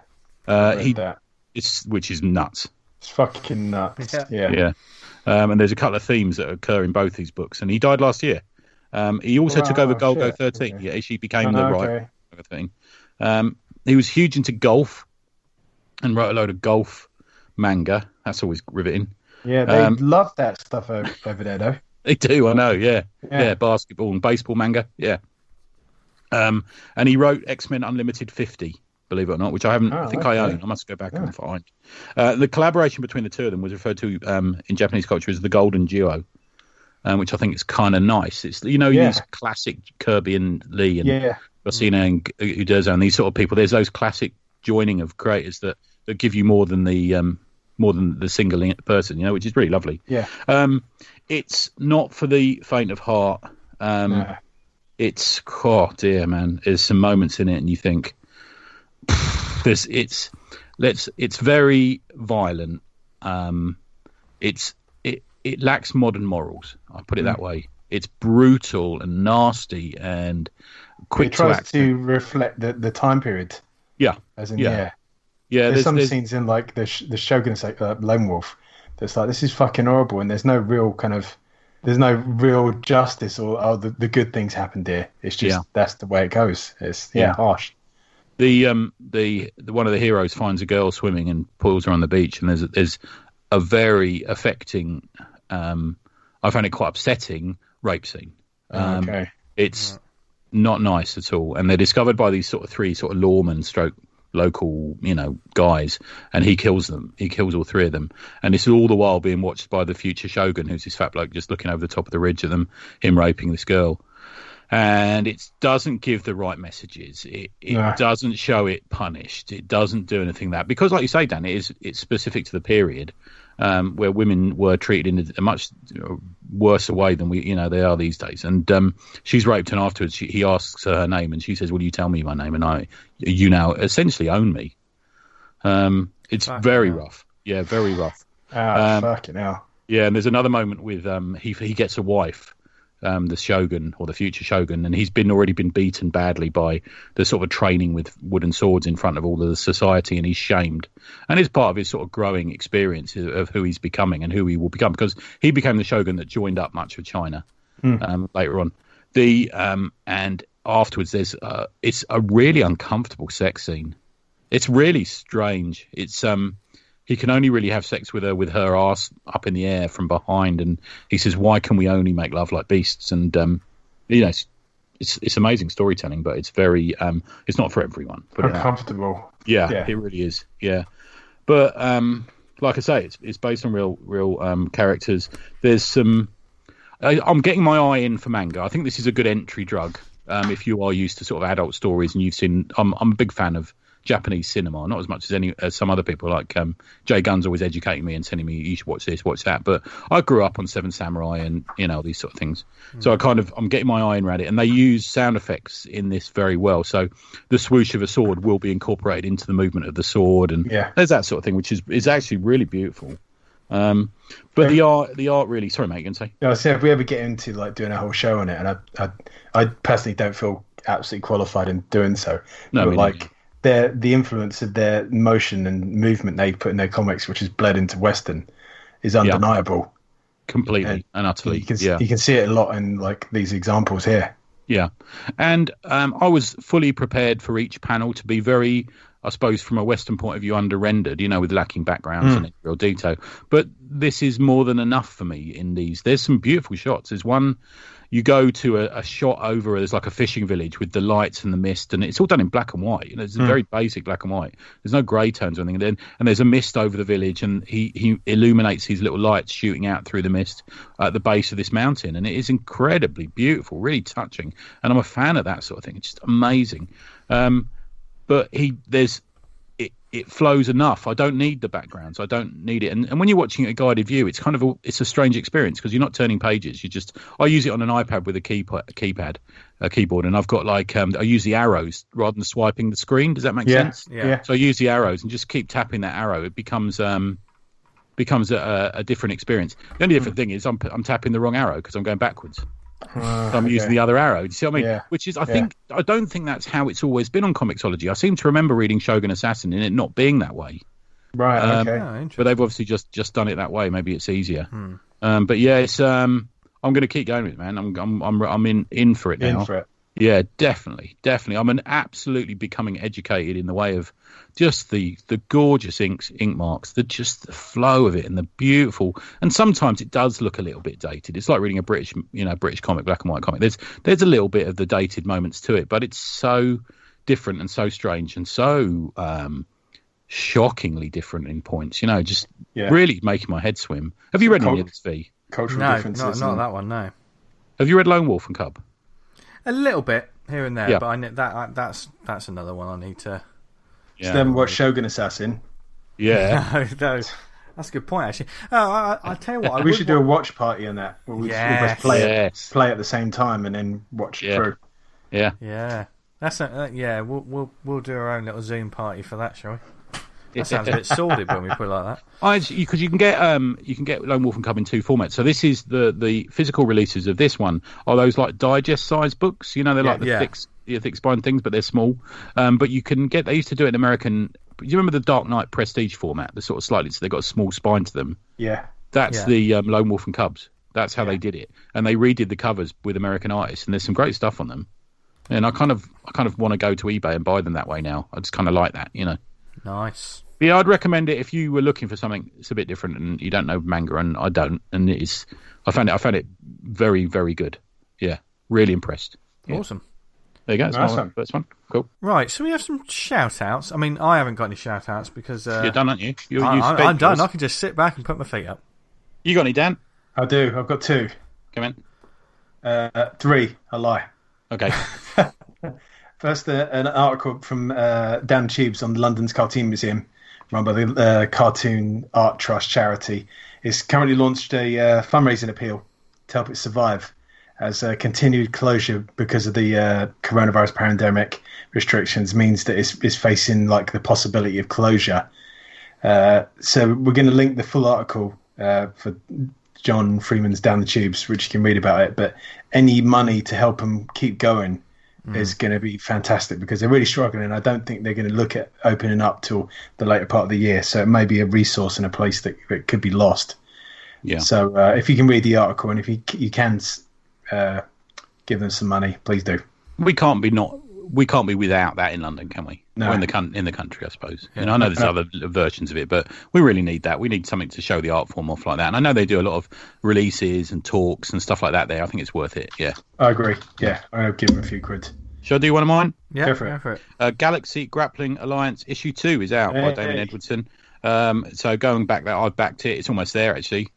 He's not asking for much. It's a good little fun comic if you like wrestling. It's a good laugh. Yeah. Art92, who he's part of, I think the husband and wife, Helena, also she's got a great, I bought this as a present. It's a great learn to draw, bit of fun drawing thing. It's not expensive. She took a lovely sketch in it of Sharknado, to be fair, when she sent it through, of just fun drawing animals and stuff like that. And it's just good little thing if you're doodling at your desk or in the evenings. It's a fun little thing to do. It's worth doing. So I've got that as well. Nice. I've got another one. Go for it, Dan. Go on. I've got another two. I've got the Kickstarter shout out. Okay, go on. Yeah. The Hoards of Surrey. Yep. So that's running at the moment. It's currently written by Dave Wimblett, who's a newbie to indie comic scene. Drawn by a long-time fan and friend of the show, Rory Donald. Hey. He's done something for Quarantine. He's Griff Gristle, Cast Adrift. God, Rory's done a lot of work. And he's appeared on the show a couple of times in interview format, but we're hopefully looking to readdress that soon. We haven't actually contacted him yet, but we're looking to have him on the show. Yeah. I'm sure we'll have heard this before we actually email him, but yeah. We've got, and doing the lettering, we've got the legend Ken Reynolds, who's known for Cognition and Slice Quarterly. And I can't speak highly enough of Ken's lettering, and you'll see it as well, Pete, ain't you? Because you've been designing some of his stuff, and he did some lettering for me recently, and he did some lettering for a very high-profile creator. Who wrote to me and said, thanks for introducing me to Ken. He is brilliant. And I agree. I think Ken's done really, really pushing the boundaries of what good lettering is. I think, really good stuff. He's lettered my work for Turner. Oh, cool. Oh, nice. Strip we did. He did that. Yeah, so, good stuff, man. Hi, Ken. And finally, bringing it back to Art 192. Art 92. Art 92. I was on an episode with Luke Copsey, who's another small press creator. And it was on Omen to that, and we talk about film posters, movie posters, nice. The good movie posters, what makes a good movie poster, and bad ones. Has that dropped yet, that episode? I believe he put it out today. Oh, so I must download it. It should be knocking around today. And we were asked to bring up, talk about our favourite 3 film posters. And I brought up one of mine, and I did a bit of research on it. And I've been looking at this poster probably for about 20, 30 years. And I read about it and I was like, I never saw that before. And right. I was like, fucking hell. I'm fucking blind. I didn't see that. We need to talk about this off air. I don't want to put any spoilers. Okay. Yeah, no spoilers. Yeah. So you have to listen to the podcast or talk to me off air after the show. Yeah. Cool. I've got one more. So I did some comic art this week, believe it or not. I played about with an abstract comic of Gareth, totally with his permission, incidentally, with Gareth Hopkins. He put out a page of his comic and said, does anyone want to play with it?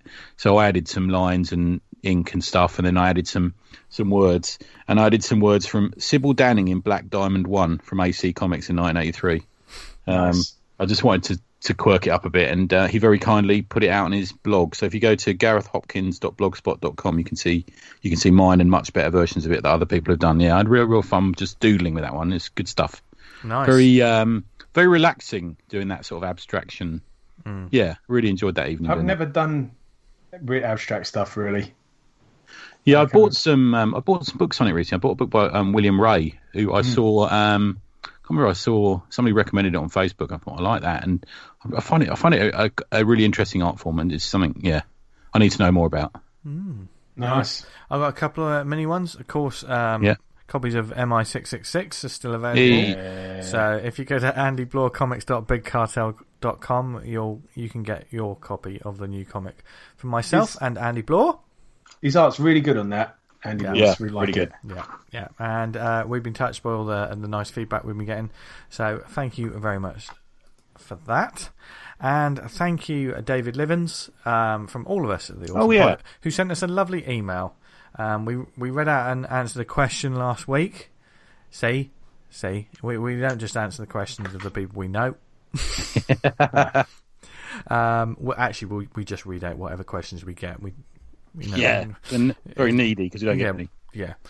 But yeah, David sent us a very, very nice letter, and he's a comics fan that has been doing more drawing. So, unfortunately, David, you've told us about it now. So now we just want some comics from you. Yeah. So good stuff. You've got yourself in trouble there, my son.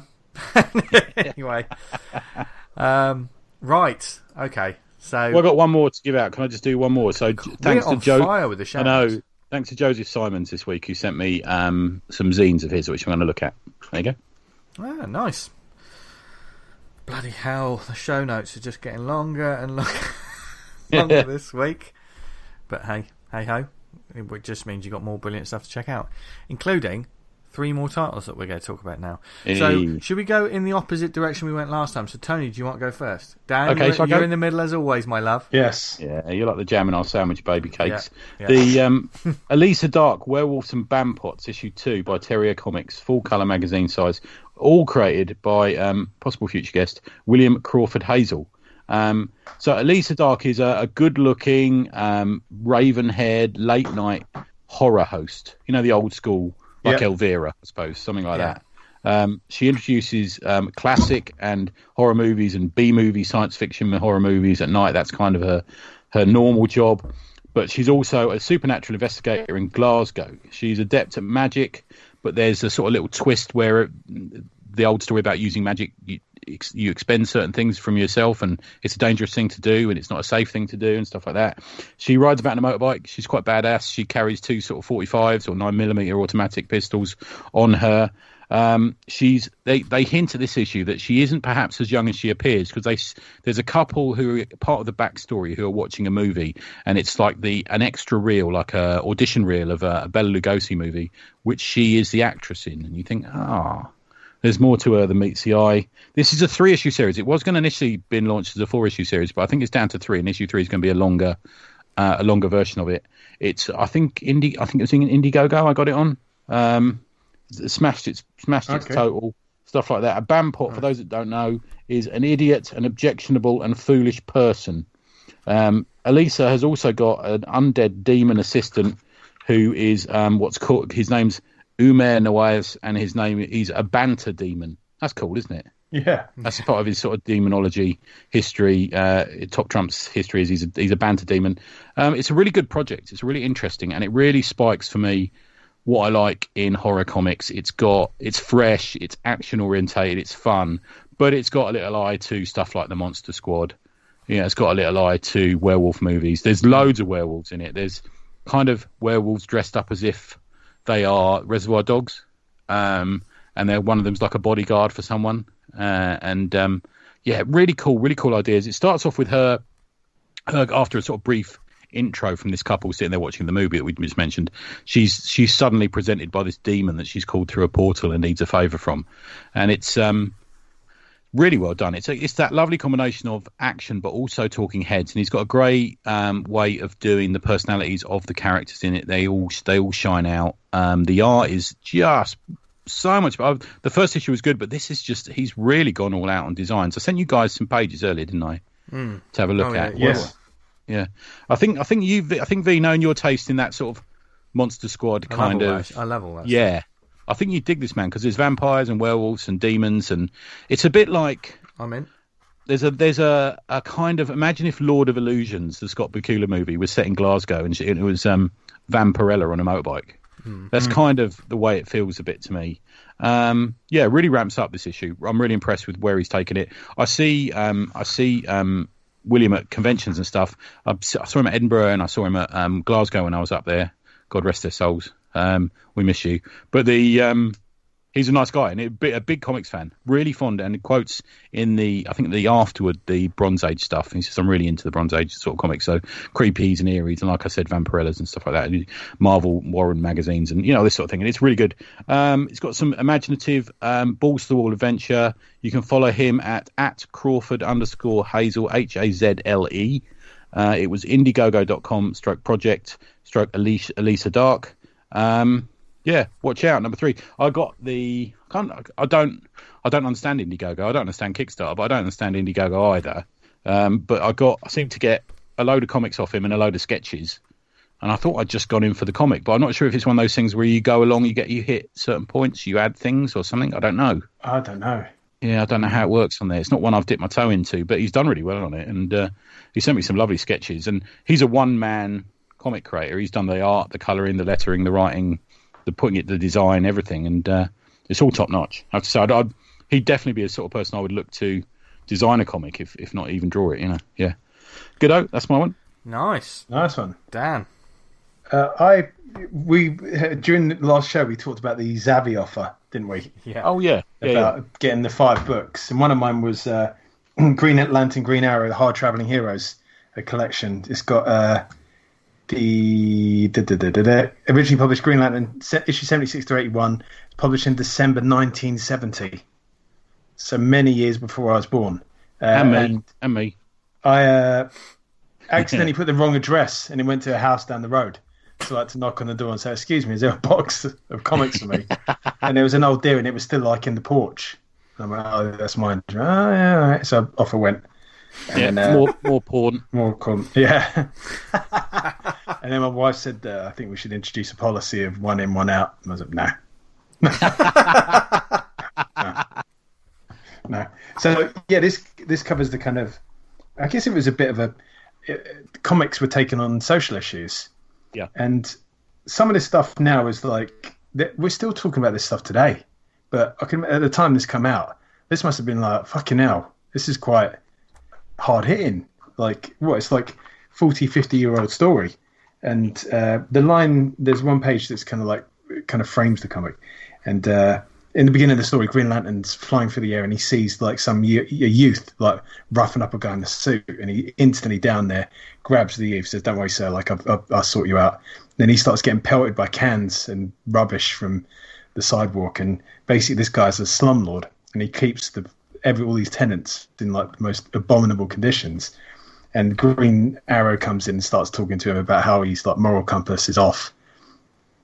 And he's approached by an older black man, and he says, this guy says to Hal Jordan, "I've been reading about how you work for the Blueskins, and on a planet someplace he helped out the Orange Skins, and he'd done considerable for the Purple Skins. Only their skins you haven't bothered with, the Black Skins. I want to know how come. Answer me that, Green Lantern." And Hal Jordan's like got just shoulders down, head down, and he's like, "I can't." And essentially the story... real moment. I mean, that's it's a real moment. Talked about every year since. Yeah. Amazing. And the story is that Hal Jordan essentially needs his moral compass reassessed and recalibrating, and him and Green Arrow and one of the Guardians who wants to kind of learn more about Earth culture go on essentially road trip, and they've come across a lot of sort of moral quandaries where they've come across an issue where Green Lantern approaches it very much from the left, and Hal Jordan's very much from the right. Not to the extremes which we'll talk about now. Someone said when someone's on the left, they've fucking got purple hair, and and if on the right, they're like 2 steps away from being a Nazi. Yeah. It's a bit more kind of nuanced than that. But Hal essentially sees the world as pretty much right and wrong, black and white, and Green Lantern sees a lot more nuanced, and he tries to kind of bring Hal around. So it's a really interesting series. There's lots of social issues which they broach, which at the time I can imagine was very brave of them to do so. Yeah, it's amazing. I mean, the scene you're talking about there with the old man, that if you put that face on Twitter, everyone would recognise it, because he's sort of an older guy, and he's really character driven and distinctive and real. And I mean, Denny O'Neil, man, we talked about him last week. He was that guy. He's that generation of writers who came out of, where America had been. They'd been in Vietnam, and they'd had the Summer of Love, and and things were beginning to turn in the 70s. You know, it had less become about LSD and become more about heroin, and it was taking a turn, and people were sort of desperate to keep those values, and stuff like this was coming out all over the place, and it's brilliant storytelling, you know, really good. I mean, Neil Adams, the art, like there's several bits like that chap with the older guy talking to Hal, where he does like half a page is dominated by like someone's face, and it's obviously taking heavy reference for it, but it's still in the style of the comic. But the emotion and sort of everything blazing on it really, really sells what they're trying to say. Yeah, it's a fantastic comic throughout. That sort of stuff is why I like. Green Arrow is one of my favourite characters, and he holds that. Situation of, you know, being about the people. There's a famous moment in a much later series from the 80s where someone runs out of a shop. We were talking about this earlier. Runs out of a shop carrying, I think it's a load of nappies or something like that. And he's the shop owner's shouting, thief, catch him. And Green Arrow ends up catching the shop owner because the shop owner is taking advantage of the terrible situation in that city by overcharging for nappies. And it makes you realise, nothing's quite that simple anymore. You know, the world's moved on. Yeah. And also, like, as mates, they roughly punch each other at least once every issue. Right, okay. They're constantly punching each other. I guess that's how they have arguments in superhero comics, don't they? It's like you like talk about your moral stance while you're punching the other geezer in the face. Yeah, and that's how you get around having discussions rather than them just sitting in a diner having heated words. And that's not the that's not the whole of their run, because they did the drugs issue, didn't they, with Speed? Yeah.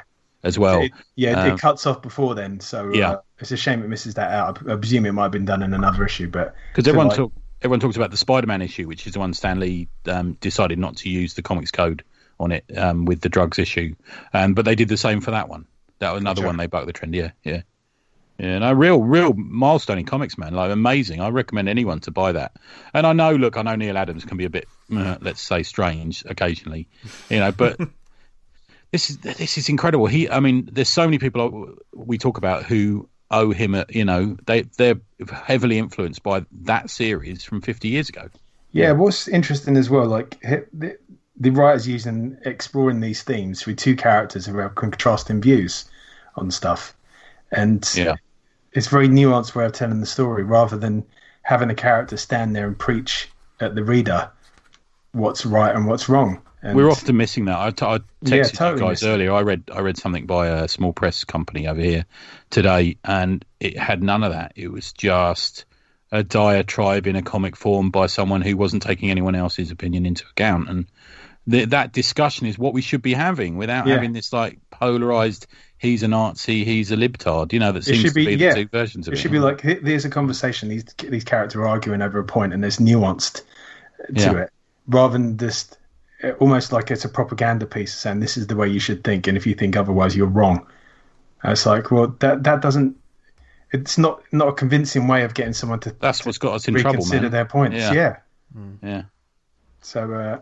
Really good choice, man. I highly recommend it. And if that Zavvi deal's still going, I went in for it. I went in for it large. So, and it was I think I got 5 books for like $15.99 or something. Yeah, it's 5 for 15, I believe. I had to stop myself going in twice because someone said the solos books on there are fucking great, and there's 2 of them. And I thought, well, if I got those 2, I'd have to fluff out, get another 3, which I didn't do. So obviously we can't do the old get the comics delivered to work and sneak them home routine at the moment. I got the Golden Age book by James Robinson, which is brilliant. I only had that in issues. So nice. I think I got Invasion as well because it just made me laugh. I bought that Superman Batman Public Enemy just because fucking Ed McGuinness's art. I love it so much. Oh yeah. I bought the Teen Titans one, because I don't have a card back of that, so I thought I'll get that because the Teen Titans thing looks nice. Yeah, nice. Hopefully that sale's still on. Yeah, you've not gone in for it, V? No, I went in for it at one point, and then I had real trouble just sort of narrowing down my picks. So I expect over the next week, if it's still on, it probably won't be now that I've said it, but if it's still on, I've been over your house now, and you could put it in the west wing of your house, couldn't you? Oh yeah, I certainly could. I was making a comment when Tony was live streaming. It's walking up to your house, Vince. I said, I'd expected a thatched roof. He's got an in and out driveway. I'm not fucking Thomas Hardy. Yeah. Rose Cottage, baby. Rose Cottage. Because Anyway, you posted up a picture of a cow, and it was like cow of the week. yeah, yeah. Oh, yes, one of my favourite Twitter like all that accounts. stuff up there, don't Cow of they? the Week is just a brilliant Twitter account to follow. I mean, don't read anything into this. That was pretty. That was a pretty attractive cow. That I've got was to be honest with you. yeah, that was a That was good. good-looking cow. My birthday cow. Anyway, Right, come on, V. You're next. yeah. So from one form of emotional storytelling to another, and my final pick is another book I got as part of my birthday lot. It's almost like people know I like graphic novels, so they just gave me lots of things to read, which is quite nice. Yeah. My co-writer on Black, Dan Chant, he sent me this one, and it's one that I was aware of, and I remember seeing sort of artwork on social media and stuff. You understand why when you see who the artist is in a minute, but it didn't really sort of click with me until I saw it, and I was like, oh god, I think I did know about this, and it's called A Letter to Joe. Oh yeah, I've downloaded this today. Yes. Yeah, I must read this. Yeah. This is from Top Shelf Productions, and the creators are. It's written by Joseph Siraki. I hope I got that right. Art by Kelly Williams, friend of the show and awesome pod fave. Yeah. Lettering by Taylor Esposito. Cool. Now, what this is a non-fiction, a biography and memoir style comic book. This is. On the back is the best way to put it. Is on the back. It says it really nicely. As Leonard fights on the front lines of World War II, memories of Josephine help keep him alive. As Josephine contends with life, family, and work in Cleveland, letters from Leonard sustain her, but official censorship forces him to leave out much of the action he sees. Finally, with the war coming to an end, Leonard is able to tell his full story. In a quietly beautiful letter to Josephine, Leonard writes of the loneliness he felt, the camaraderie he experienced, and the terrible violence he witnessed. Now, a little bit of backstory to this. There is a wonderful foreword and a sort of epilogue, an afterword, by the writer Joseph Siraki. That's what I said, isn't it? Yeah, Siraki, because Leonard is his grandfather. And this book is basically what they've done. It's the narration that goes through it is the letter, the actual letter that he wrote to his wife. Well, his soon-to-be wife. When he was away on the front lines and he was travelling through like Belgium and Cardiff and and Wales, and they travelled all across his sort of platoon, like his American sort of platoon. And basically, Joseph has sort of carefully sort of researched the moments, the sort of battles that sort of Leonard describes, because it's a real letter. Because it's a real letter, it doesn't sort of, it's not going to go into graphic detail of like what lots of things happen. So, Joseph has taken the time and researched. He sort of linked up the things that happened in those battles. He found out what he could about those moments where his grandfather was. And expanded the letter, and sort of has written dialogue and moments around that as well to sort of give it a sort of narration and sort of fill the gaps and visually. And then Kelly's come along and sort of totally made the whole thing look beautiful. And this is a really sort of moving, a real touching story and portrait. And when you know that, this is like real, if you know what I mean. It makes it takes like the artwork and stuff you see on another level. I mean, anyone that's seen Kelly's work will know. I mean, we love him. He's tailor-made for Man Thing. For God's sake, give him a Man Thing comic book. And he's done a lot of dark sort of artwork and stuff. And this was a different kind of feel. There's a real use of colour in this, and a much more extensive use of colour than I'm used to seeing with him. Yeah. And it's certainly, you have the bit at the beginning. Because Joseph has padded out with a little bit of backstory before the letter even begins, and like tells a story of like how his parents, even from the first time they met in high school, a lot was sort of stacked against them. Like Leonard was a first generation sort of Polish American, and of course his parents wanted him to marry a girl from the old country, as it says. Whereas Joe was a first generation from Sicily.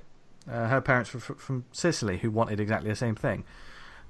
But, above all that, they just wanted to be together. And, against, what everyone thought, they just loved each other. And, of course, just after he pops the question, he's off to war. And, we don't need to say what usually happens in those stories when people go off to war. So, and I mean, one thing I thought was interesting was the censorship of these letters, because when they sent letters back, they couldn't put in lots of detail because they were censored. Yeah. Because what if these letters were taken and then they found out points the enemy found out, and then do you know what, I got some back recently from my grandfather, and it's got black lines drawn through them. Yeah. But when that was lifted, Leonard chose to sort of write an entire now I'm towards the end. I think he was in Normandy at the time. He was kind of back to where he started, and he was like, now that this has been lifted, I want to tell you what it's been like for me. And you have these moments of camaraderie. I mean, in the letter, I think Joseph's done obviously it is a deeply personal thing to him, but he's done this in the right way, and he does explain it as well. I mean, in the letter, he's had to fictionalise some things. But to the point where his grandfather will talk about the gang. Do you know what I mean? Because to him, they were just his friends. Do you know what I mean? He's not mentioning names. But for a story like this, Joseph's sort of given the gang, a couple of names and a couple of faces. So, what must have been. And he has explained this in the back, that, there are reasons for why he's chosen certain the way some characters are and the way they look and things, because he thought that was quite. There's a Puerto Rican soldier that in the story that Leonard is quite good friends with, but there's no evidence that this person, Federico, I think his name is, he was invented, and as Joseph said, it was to assist the framing of the story. Yeah. And purely, like, in World War II, the United States Army was segregated, is what it says here, which is why you don't see African American soldiers in any of Leonard's squadrons. But Hispanic soldiers, including Puerto Ricans, however, were categorized as white. Thus, Federico would have served right alongside Leonard. Still, despite their service to their country, it has been well documented that many Hispanic soldiers were discriminated against within their ranks, facing the same injustices that they did back home. So it's good, he's always also taken this to highlight some things like that in the story as well. And as with all these stories, when you see there's a real frontline. I mean, I'm going to say band of brothers, and everyone will think of the TV show, but I mean that in the sense of the brotherhood. Yeah. You get a sense of that, and then how quickly that can end, because it seems like he has a squad, and everywhere they went, they were just absolutely torn to pieces. Leonard was a soldier that he was given like one of the bigger machine guns. I've forgotten the name of it now, and they said you should name everyone in the squad should name their gun, and he named his gun Death. He literally named it Death. And so when he mentions it, like, throughout, like, he said Death did a lot of work that day. And even though that's just in the letter, you can, Kelly's obviously backed that up with the weight of it. Yeah, just the complete weight of it. And you do see sometimes it flips from those moments of, like, these battles. And there are, like, fantastic double-page spreads and stuff of the horrors of war that have no narration on them. Do you know what I mean? It is like, and Kelly's artwork's perfect for this. It really drops you in. Like, there was a point where I think the soldiers were pushed back for 20 miles by a tank. Like, they had like a Panzer tank just like advancing on them, so they had to keep going back and were just being absolutely, So it shows that, but also, like, leading up to that, it does show, like, the camaraderie and how he was haunted by things, and how he took to drink, and there's these little details that when I saw it in the back matter, like a couple of sketches and notes in the back, I had to go back and look through it, because Kelly pointed out that he designed. There's there's not a photorealistic likeness, but he's obviously based it on the real guy, because there's photos of the real people in the back as well. But just like in the end of the book, like Leonard he's a little more gaunt, because he's not well, and like he's been drinking, and he's not, he had lost lots of weight by the time he got sent home.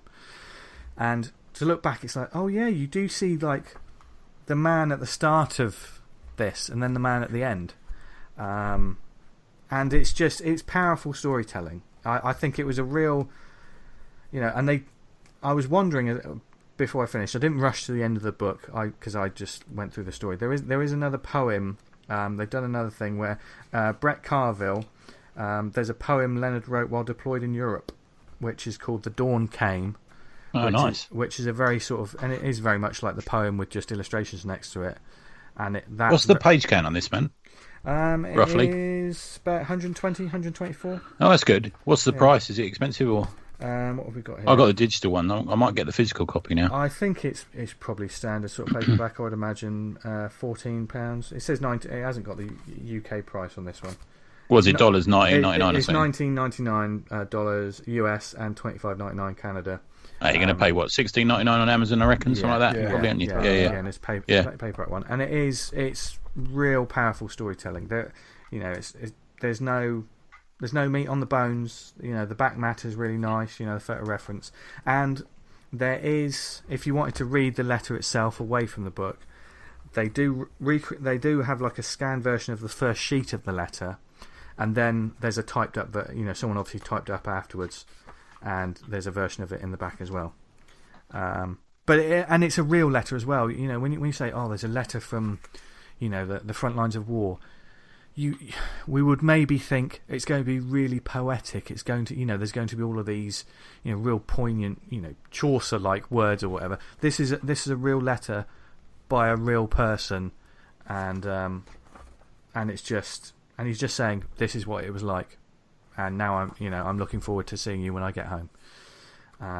So real powerful stuff. I loved it. It's very emotional.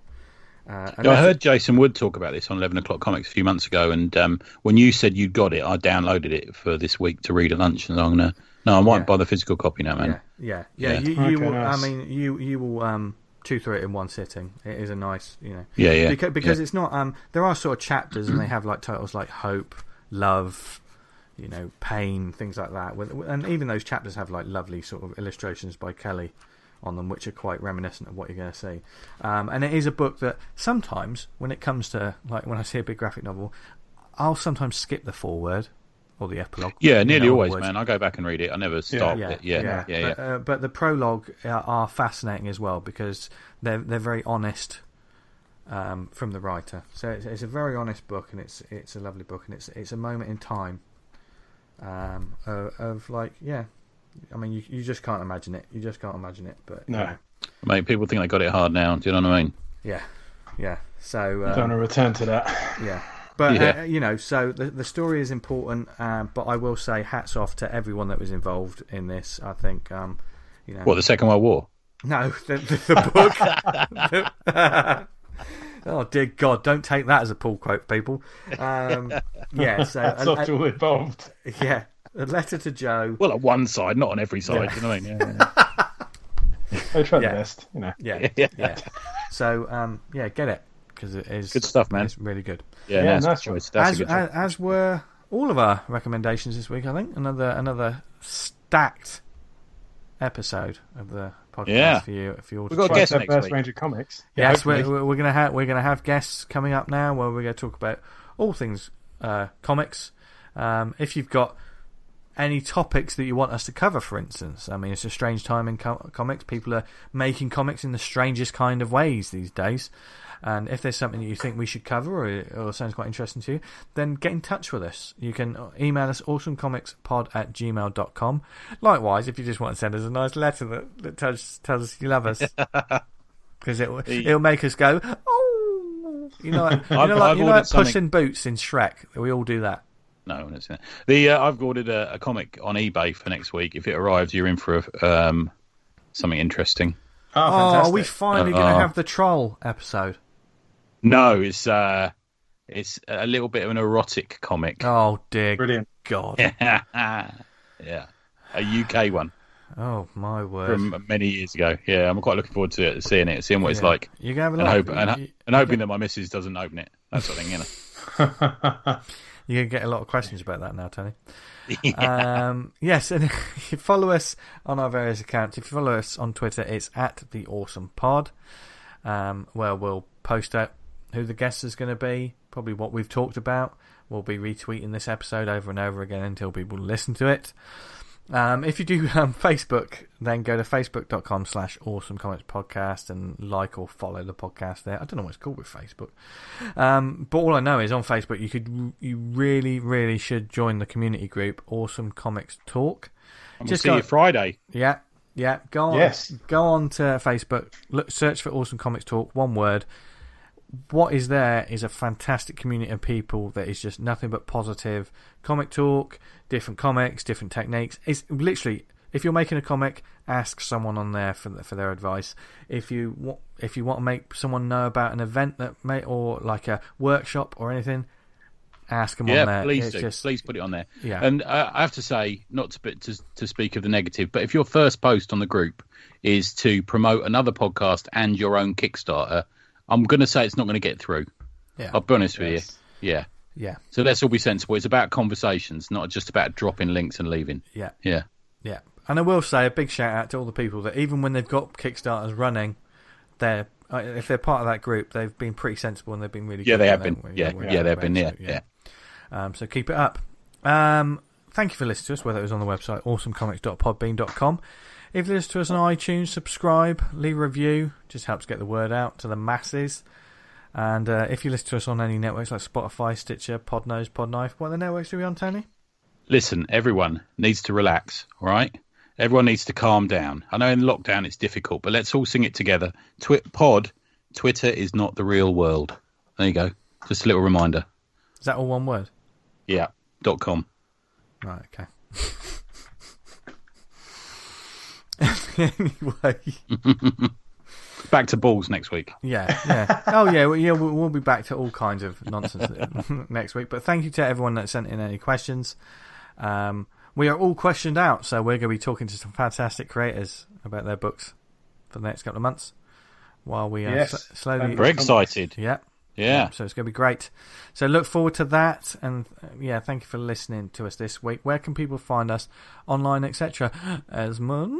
Never on anything. Just put never on anything with no breaks in it. It's either Big Cartel or Podbean, and you'll find me. There you go. Nice. And what about where you'll be able to find Tony Osmond? Oh, yeah, it'll be on Big Cartel. So never on anything.Big Cartel, or go to Tribute Press. You'll find it there. But if you go, I'll probably put it up as a preview this week, and the digital copy will go live at the end of the week, I reckon. There you go. Nice. Dan? Nice. You can find me on that shithole Twitter @VanguardComic. And you could read Vanguard at vanguardcomic.com. and you should, because it's fantastic. Cheers. And don't worry, when we hang up or we stop recording now, we're all going to go and give Dan a hug, a socially distant hug. But I'm on VK now. I'm on VK. That's where you got to go. Go to VK. VK is Russian Facebook. There's loads of people on there, but there's so much really great art on there. Oh my God, there's illustrators I've never heard of. I'm suddenly addicted to and think are brilliant. Yeah. I got some great feedback from a friend of the show, Tom Curry, about Vanguard this week, and I appreciate that. Nice. He's a good lad, isn't he? He's a good lad. Yeah. Skelly Bob.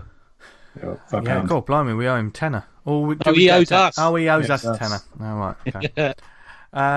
Anyway, you can find me and my stuff on Instagram and social media at Jester Diablo, and you can find my comic Black on Instagram at Black the Comic. That's BLAK the Comic.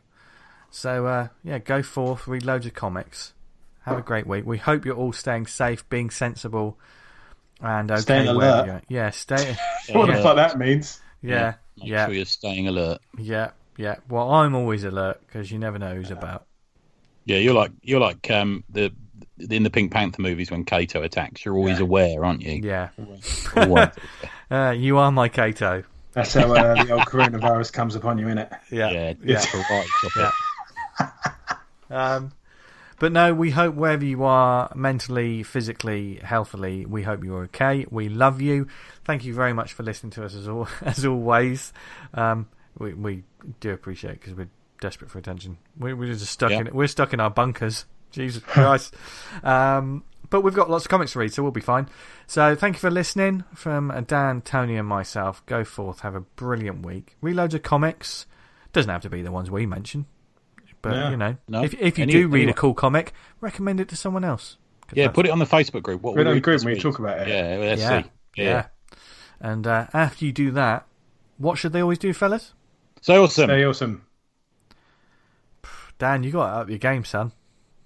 We were synchronising there. That was almost right. That was synchronised to you. For us. Oh, that's true. Good. That's true. That's true. Bullying us into saying it every week. I do not bully you. You just wait. You just wait till I stop pressing record. You tell me. Oh, I've got a story for you when we stop pressing record. Oh well, I'll stop now. Bye, everyone. Bye.